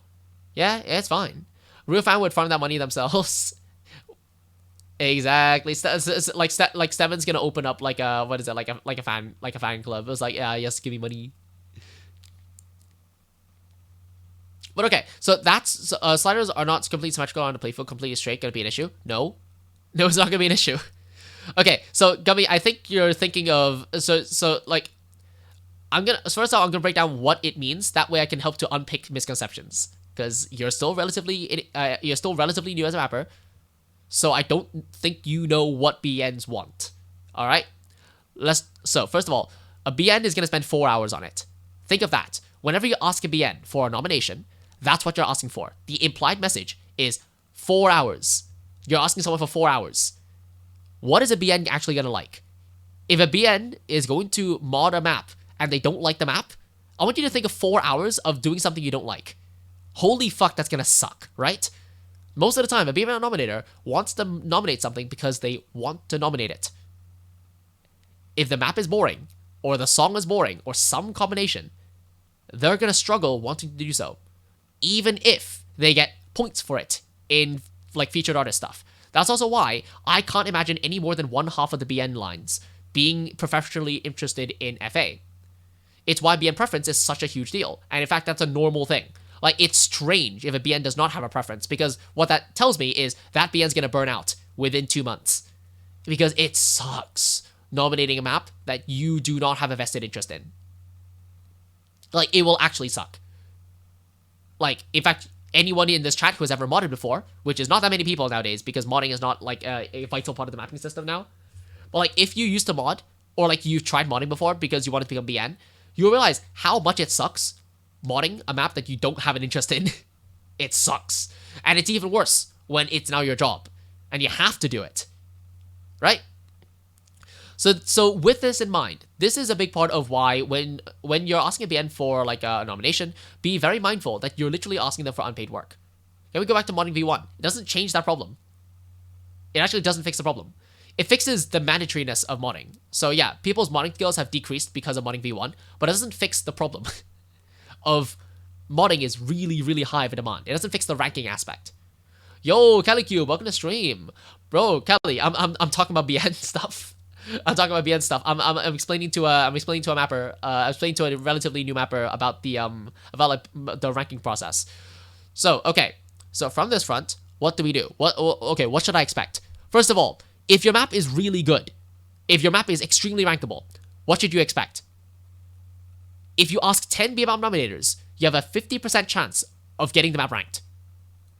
That's roughly if your map is absurdly good. I'm talking about like well beyond what I can map, like a really good map. You're expecting 50% chance, asking 10 BNs for 2 of them to say yes. That's very low relative to what a lot of people expect. All right? Not many people expect, oh, wait, the best map in the game, of course it's going to get ranked. But it still took the mapper a lot of asking to get there. Now you may go, wait, but you have BN friends, right? What kind of friend would I be asking my fucking friends for 4 hours of unpaid work What the fuck? Right? Because here's the thing. The more BN friends you have, like, conversely, the harder it is to ask them. Because I know, because I've spoken to them, how much effort it is. So why would I ask them? Right? Especially if they don't already like my map. Why would I ask them? That's fucked up, right? Me who also asked BN friends. Okay, but if you have maps that they like, that's a different equation. Like, Sunny C likes my maps, although he's not a BN anymore. So I had no hesitation, like, sending my maps to them, right? But what I mean is, like, why would I would never send a map to someone I know doesn't like it. Like, why would I ever do that? All right, if they like it, then it's like, okay, they literally signed up to be a BN. Of course they like sending map, like, ranking maps that they want to see in the game, right? Well, that's a bit different. I wouldn't ask him because I feel like cheesing the system. Well, who is Sunny C clueless? Just do the Giga Chat method. Yeah, exactly. Yeah, just make a multi-account and then get that account into BN. So easy. But yeah, like, that's essentially what we're going for. Wait, what did you send me, Stefan? Look at my section. I'm literally the most racist modder. What? Oh, I see.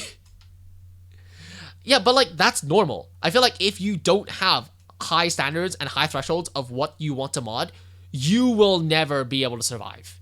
You will not be able to survive. Like, I'm looking at all the red rejections on this, and yeah, fair enough. Like, remember, it is strange. It is very strange if you do not have high expectations, because it just means that you're going to burn yourself out and you don't know what you're looking for.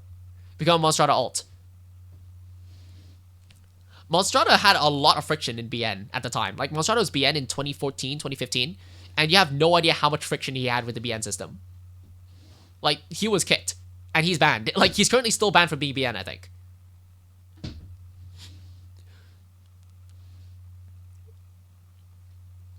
But yeah, from there, okay, so from there, what do you do next? Okay, so now that you have that mindset, what does it make? Didn't he make an alt? He didn't make an alt. His girlfriend had an OSU account, and he just mapped on her account. So he didn't make an alt, but he had an alt. You're correct. But let me focus on this. Okay, so when ranking a map, what do you actually want to make a map? You want to make the map good. That's fundamentally what you want to make. You want to make a map good or great. That's what you want your map to be. End of the day, you want your map to be great. Why do you want to make your map great? One, because a good map is easier to mod. If it's clear what you wanted to do with your map, it's way easier to mod it. Modding is subjective. But if, like how do I phrase this? Is it, if your map is not clear, how the fuck would someone mod your map, right? What could be possibly criticized or possibly improved with the map that's not clear to begin with? All right? The second thing is, by the way, can we move on to multi-accounting? It's just, that's not an interesting conversation. Let's just move on, all right? It's thank you. But yeah, it's like I just said move on. You see, come on. But yeah, when it comes to ranking a map, I was saying one thing to stop. What do you mean? Okay, you see, I'm sorry, but if you knew what you were doing, this is 5 minutes. Sorry, bro. I literally said stop, and you went, oh yeah, one more time. That's not how that works. But yeah, what if you don't agree with the mods? Explain why and reject. Yeah, mods aren't objective statements. Mods are all subjective, and that's a good thing. If the mod wasn't subjective, the motherfucker who wrote that mod is an idiot, right? Mods are all subjective, all the time. They're all subjective. But subjective doesn't mean rejectable. What it means is subjective. It means literally what it says on the tin. It means depending on what you care about, you will choose and not choose the feedback. It depends on what you care about. It's just subjective, no change, L plus ratio. It entirely just depends on that. It is what it is. Kidding, don't do that, yeah. Which is also where a good map comes in. A good map is one that knows what it wants to do. A good map is one that's clear, that's intelligible, that has some intention behind it. It knows what it wants to do. If you don't know what you want your map to do, if that question literally doesn't make sense to you, you do not have a good map. And modding will not make sense to you. Modding is about polishing. Modding is not what I'm doing. I'm giving feedback right now. But you can't give feedback in a mod. That's not enough space. Wouldn't it be weird to ask them for 4 hours of work just to reject them? No, explain yourself. You didn't reject them. You explained why that didn't fit your mindset.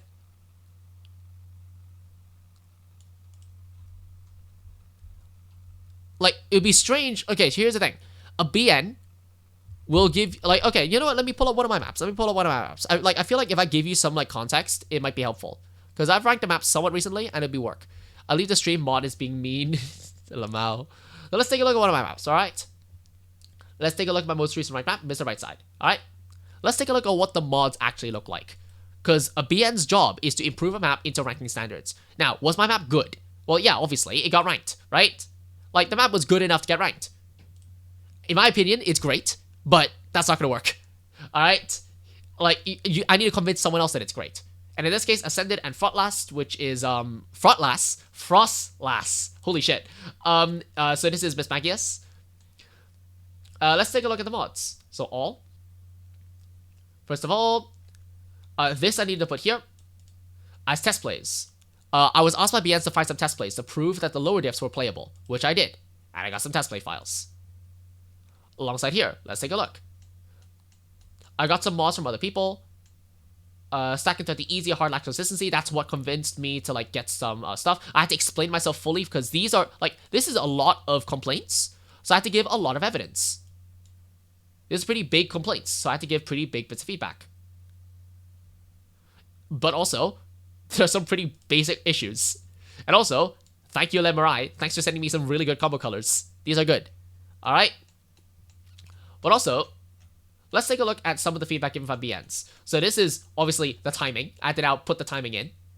I had to give feedback on the BN. Okay, this timing doesn't work. You see, on the easy diff, these had issues. These had issues, these had issues. He then gave more feedback on like, okay, here's what you can do instead. And then we discussed it. You know, like regular human beings, right? It's like, they are not an examiner. Like, you've probably lived a life where you have done more objective things than subjective things. Why? Because you lived in a schooling system. The modern schooling system, for all of its benefits, has one really big downside, which is it teaches people that a lot of subjective things are objective. There's a mark scheme for everything. There fucking isn't. In life, as long as it hits the minimum requirements, it's good. No matter how it does that. Okay? And BNs are not graders. They are not, like, objective, high-up people who are designed to, like examine you. Like, the same way that, like, what is it? Like, say, in a driving test. They're not. That's not what they do. They're literally there to help you. That's their job. All right. Now let's take a look at how it breaks down a specific map. Okay. So over here, kind of expected some hi-hats or additive hit sounds. Yep, done. Cool. You see? And this one, Frostlass. This is a BN as well. This Magus was a BN. All right, not BN anymore. But look, I said no. Control G for better playability and more consistent rest of the diff. I just said no. I do how I want. Currently, I have more momentum in the slider 1. I gave my reasoning why. I do want how it currently is to have more momentum. It's like, what did I write? Wait, this grammatically makes no sense. And over here, is this difference intentional? Yep, and that's it, right? I rejected it because it didn't fit with what I wanted to do. Not a fan of this rhythm. I'm really sorry, but the drum note is what I was trying to emphasize with the pattern. You see? So it's like, he didn't like it, but I went, okay, but but this is why I intended it, right? I explained it, and look, they didn't reject it. No kudosu because I didn't accept it. You only give upvotes if you accept it. And look, they still nominated it, because if they weren't planning to nominate it, they wouldn't have accepted it. Most BNs, okay, so BNs used to, in the past, like, give modding to support new mappers, but then they eventually realized that was a fucking waste of time, because most new mappers don't have the mental maturity to understand what a mod is, which is polishing. So they see the feedback that they get, and they go, oh, this BN is trying to destroy my map. And then they lash out. Or they do the opposite response, which is they take it overly personal. And they're like, oh, fuck. Oh, my map has so many issues. I'm going to give up mapping. That's mainly what happens when a BN mods a new mapper map. That's mainly what happens. So most modders these days just mod what they're going to nominate. And over here, you see, this is so cursed. Praise mark. 2D reverses, help, I needed assistance on this one. Yep, thank you. Mirai, like, you see all the feedback, right? Every mod is wrong. I think new mappers are onto something. You can see here, all the BN stuff. Yep, I saw that, I said yes. Wait, yes, this actually slaps. Like, if they give feedback that actually goes, oh, that's good. then I'm gonna accept it, right? And then I give a thumbs up. Re-auto snap break, yep, done. Slider is wrongly snapped, I'm dumb. Like you see, like the feedback. It's relatively straightforward how to like accept the mod. You just think about your map, go, does this make sense? And if it does, then accept it. If it doesn't, then explain why it doesn't. And then don't accept it. Now, with that all in mind, let's now take a look at this map. What are the chances I think this map will get ranked? If you ask 10 BNs, you're probably gonna get maybe... There's a 5% chance that you're getting it ranked. Is the map rankable? Yes. Is the map actually looking up to be quite nice? Yeah. Actually, the concept itself is quite well established, but there's two things going against it. One is the detail isn't really that present. Like, especially towards the second half. Like, I think the ideas start to, like, run out a little bit. The story of your map is solid, and that I'm really happy with. The fact that you're able to get to here in 3 maps that you've sent in is absurdly fast. Like, your improvement is really, really fast. For reference, if a new mapper asked me, like, for example, your previous map, what are the chances you ask 10 BNs and you get it ranked? Basically, 0.1.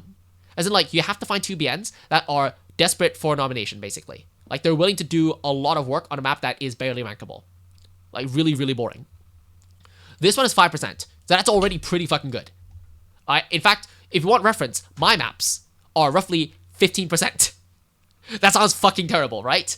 15% chance. 15, 1-5. Alright, that's the chances of my maps getting ranked, because my maps are also relatively edgy. There's a difference between a map that's good and a map that's edgy, because a map can be good and edgy, bad and edgy, good and not edgy, and bad and not edgy. There's so, like, it's a Punnett square. Full variety. Alright? Also, yeah, it's not Nightcore version, so this is something that's actually ranking criteria. You need to put speed up version. I think the reason is all maps suffer from the problem of bad playfield usage. This map doesn't really need playfield usage. Like, the concept makes it very clear. Like, you don't actually need playfield usage for this map. This is fine. Nightcore mix. Oh, is it? Fuck. Okay, my bad. Okay, that got changed. Yep, thanks for the call out. There's no BNs desperate for noms right now. Yeah, exactly. So that's the reason why. So like 5%. It's you need to find 2 BNs that actually like the map. All right. It's without pitch speed. Gotcha. All right. Thanks, Justine. So hopefully it kind of makes sense.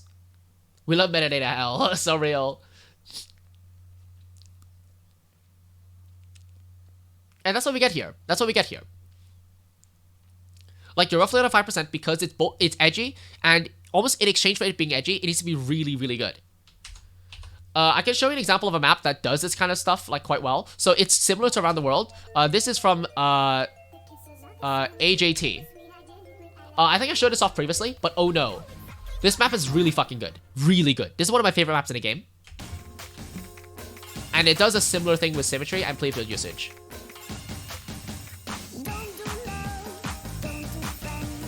Except it's absurdly good. Like, you see how this is literally symmetric and rotated. Wrong. Freak the fuck out is best AJT map. In fairness, all of them are good for different reasons. This is just the one that fits with my preferences as a player too. You did send this map before. I just played it myself. I already know the map because I follow AJT.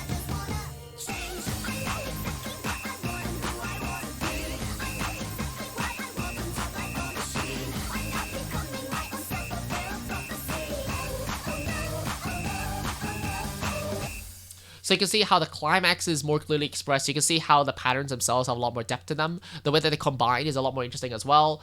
And of course, the climax is really good. I'm going to skip the middle part just to show you the ending. You have a reverse slider now.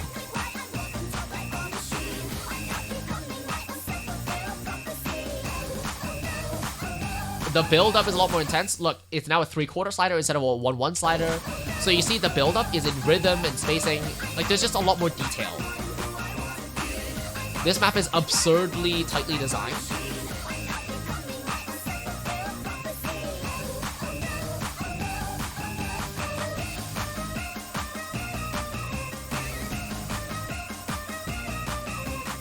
And it has a similar concept to what you're going for, which is almost like aim training, you know what I mean? And look at just a beautiful ending. So yeah, like it's just one of those cases where it's like, it's amazing how inspired your map is. And this map is, I think, worth trying to rank it. I think it's still worth it looking for mods. Like, it's worth doing it on this one. Let me explain it to you. if you try sending a map in, you'll realize how absurdly much effort it is. Now, what are the chances this map gets ranked? Not that high. But I think you should still try doing it. Why? First of all, you need to make a full spread.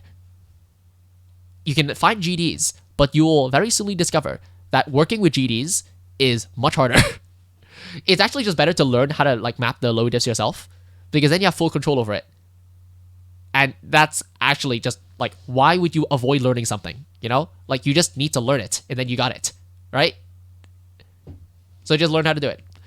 Secondly, is also you don't have to wait for anyone else. It's all under your control. And third, BML nominators are much more likely to nominate a map set that does not have a huge amount of GDs. This is a subtle change. This is not a huge change. As in maybe 0.1%. It's slightly preferential that they would want to nominate a map that has no GDs on it, because they're more likely to get people they're more likely to be able to just speak to you one-on-one and be yeah, okay, so here are the issues. Let's fix it. They don't need to speak to you and you speak to them and then they speak back to you and then they there's no fucking layer of communication that they need to go through. They just need to speak to you and no one else. And that works. What if you're requesting GDs because you like the collabing aspect of map set? Well, that's great. I think people should do it for that reason. Well, I'm saying if your goal is to rank something and your goal isn't to collab with someone else, it's easier to just make it yourself. If your goal obviously is the goal itself, then yeah, goal it, right? Also scared of making a solo set because it feels lonely. And that's okay. That's okay. I'm just explaining why I tend to stick with solo sets. Yeah, solo sets are great. I like them. I don't blame you if you don't. That's fucking natural, right? People like different things. Alright. Dead? Holy shit. Are you still here? We're gonna take a look at your map next. So yeah. Is it rankable? Yeah, 5%. Ask 10 BNs. There's a 5% chance. I would roll for it. I would go for it. Oh. Yep, slime mentioned. Sorry for making a map review. Okay. Wait, movement and jumps all well thought out. Nice, good spacing, good build up, good climax, good stack. Very good. So far, a lot of things are well considered here. Good reverse, very nice. You really understand tension as well. You have no tension. You have you have a 3/2 gap and pulled out with a 1/2 slider. Very good. The 1/2 slider almost acts like a 1/4 slider in this context. It's there for building momentum, which is really good. Doesn't mean I ask 20 BNs, I get 10%. Nope. Nope. Because usually, the first 10 BNs you ask... Okay, with the caveat. If you ask the 10 BNs most likely to nominate your map, it's 5%. Now, the next 10 BNs you ask, though, will be way lower of a chance. Once you ask past 10 BNs, I really just recommend you to make your next map. Because once you've asked most of the people... Here's the thing, BNs talk to one another. They're not islands, right? If a BN gets requested something and they're like, oh shit, wait, this BMAP nominator would really like it. Actually, it would spread. In fact, one of my maps got ranked because a BMAP nominator asked me, hey, can I rank it? Because they're like, oh shit, this is good. By the way, this is AJT, this is DuckTales. Because DuckTales is really good for that type of mapper. If you make a map that's really good and really someone's preference, they're going to look for you. Because if I send it to someone, they're going to be like, oh, shit, okay, this person's looking for a map exactly like this, right? So by the time you get to the first 10 BNs, they already know you're trying to rank the map. The chances go way lower. In exchange for asking 10 more people, you may be getting 6%. Yeah, unless you spam a fuck ton of requests and then you get blacklisted. Yeah, so it's functionally, just ask 10. Just ask 10. It's not 50%, by the way. Yassine, I think you got lucky there. Jumper, I think you got quite lucky there. The 2 BNs that nominated Jumper are one of the most active BNs. So you got quite lucky that they were looking. You got quite lucky that they were that in asking them essentially. Now, does that mean your map is bad? Not strictly. It got ranked, but you also have to accept you got lucky. And that's okay. You still deserve the credit. You still got a map ranked. I'm very happy with you. All right, you still got a map ranked. You put in the effort. Well done. It is funny, but you should take a look at the other maps in the right section. Like, that's not actually that unique. God, Ikadugo is so funny. It is funny, though. It is funny. Waterflame's a featured artist. Featured artist definitely does help, though.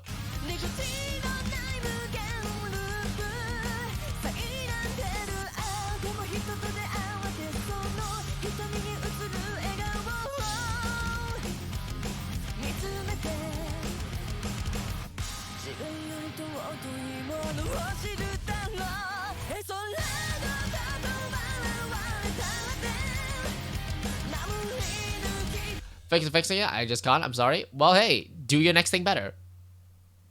Why are you sorry? Who asked you to be sorry?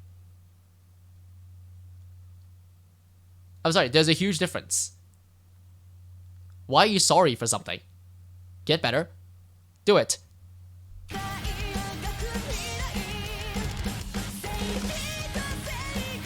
Here's one of the strange things. If you're, like, being sorry for a mistake, fair enough.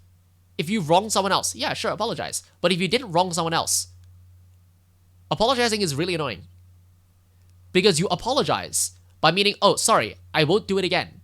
I feel the shame, and I'm going to apologize for it. But when you didn't do anything wrong, what you're communicating with a sorry is that you don't want to take responsibility for it. I'm going to leave it there and simmer. Mainly because I don't think you mean it like that, but it's just because you've said it like 10 times in a row or something. That's just like, I'm just going to put it on there.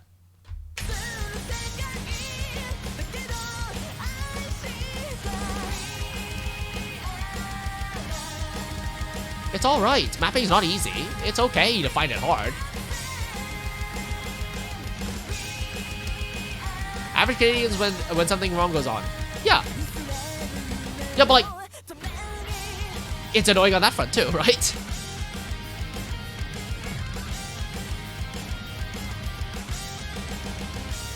It's like, if you actually made a mistake, yeah, sure, apologize for it. In fairness, I want you to apologize for things that you made mistakes on. And some people don't, and those people are worse. People who don't say sorry at all are worse, to be perfectly honest. Like, I want to make that really clear. Like, because that's malicious, rather than annoying. Like, I'd rather someone be annoying than malicious. Like, order of magnitude more. Like, please, please, please.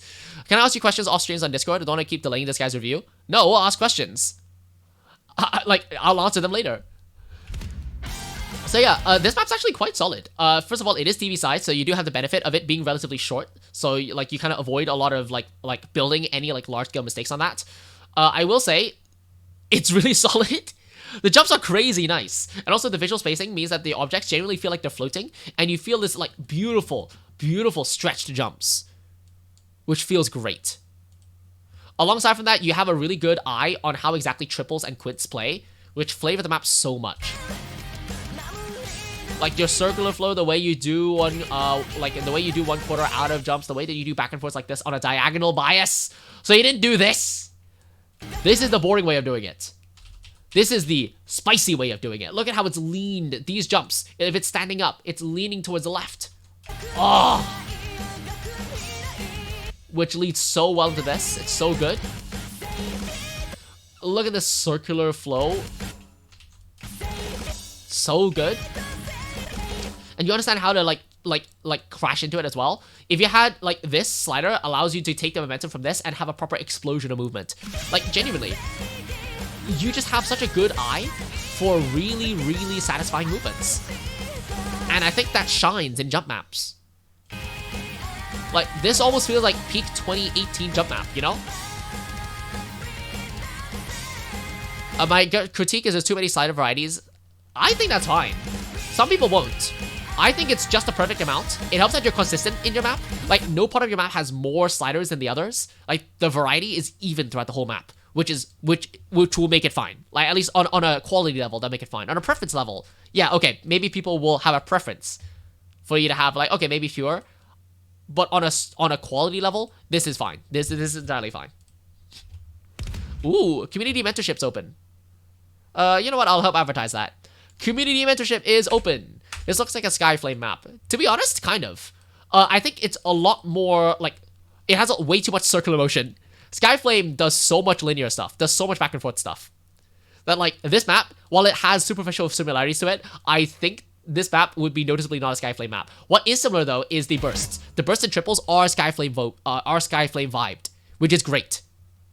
Like that part's great. Then I get rejected again. Hey, there's only so many mentors. Apply, see what you get. Like, will I get rejected? Yeah, I got rejected loads. I've applied to the mentorship program like 4 times. I got rejected each time. That's normal. Apply. Go for it. See what you're gonna get. Alright? End of the day, there's only so many spaces. Just apply. My feeling when joining mentorship and deciding to quit mapping right after finishing. Can't be me, clueless. That's funny. Apply for mentor or mentee? Both. I've applied for both. And I've been rejected all 4 times I've applied. Twice as mentor, twice as mentee. And been rejected all 4 times. That's fine. That's fine. Is it the only way to learn how to map? Of course not. I wanted to give it a go, but I didn't. I didn't get it, so oh well, I'll just do it my own way. It's fine. I can't read, let alone teach. Okay, then don't apply then. I don't know what to tell you. You used one of my inspos when I first mapped. Okay, it's really apparent then. Like, genuinely, like your triple and like burst usage is so good. It's not 100% Skyflame. I think you've started to take it into your own hands a little bit. You started to use the burst and triples in your own ways these days. But like I can see the thread that connected it to Skyflame. I can see how you kind of started with Skyflame and then moved into using it like this. It's great. You should keep doing this. Like, to be honest, this song is really good as a choice. In a song that does not have 1/4, this map is pretty typical. Like just regular. It is a good jump map. It's a good one. But with the bursts and triples in there, oh, this is very good. This is very good. And I'm trying to remember though. Dead Rip, what was your previous map like? I'm trying to remember. Oh yeah, no, they were quite solid. Yeah, your previous maps were quite solid as well. But like, they're not this good. I think the fact that your bursts were in here made it work so much better. I think that's it. Yeah, no, this one's good too. Okay, no, this one had pattern issues. This one, the individual object to object patterning was fine. But like the pattern of patterns wasn't very consistent. As in like, it felt really visually loose. But, and also oddly, the triples aren't very good in this one. Like the triples and bursts aren't very good. I think it's cause like the density was too high. Yeah, this one's just like no hesitation, good.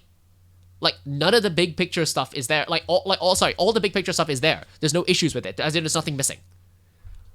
This is a good map.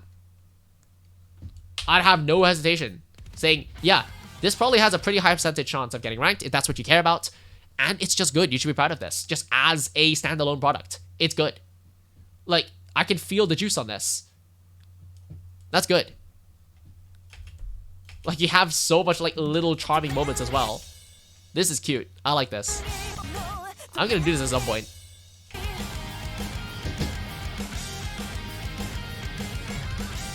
That's good, bro. Nice. Hell yeah. Okay, so we've gone through most of the maps.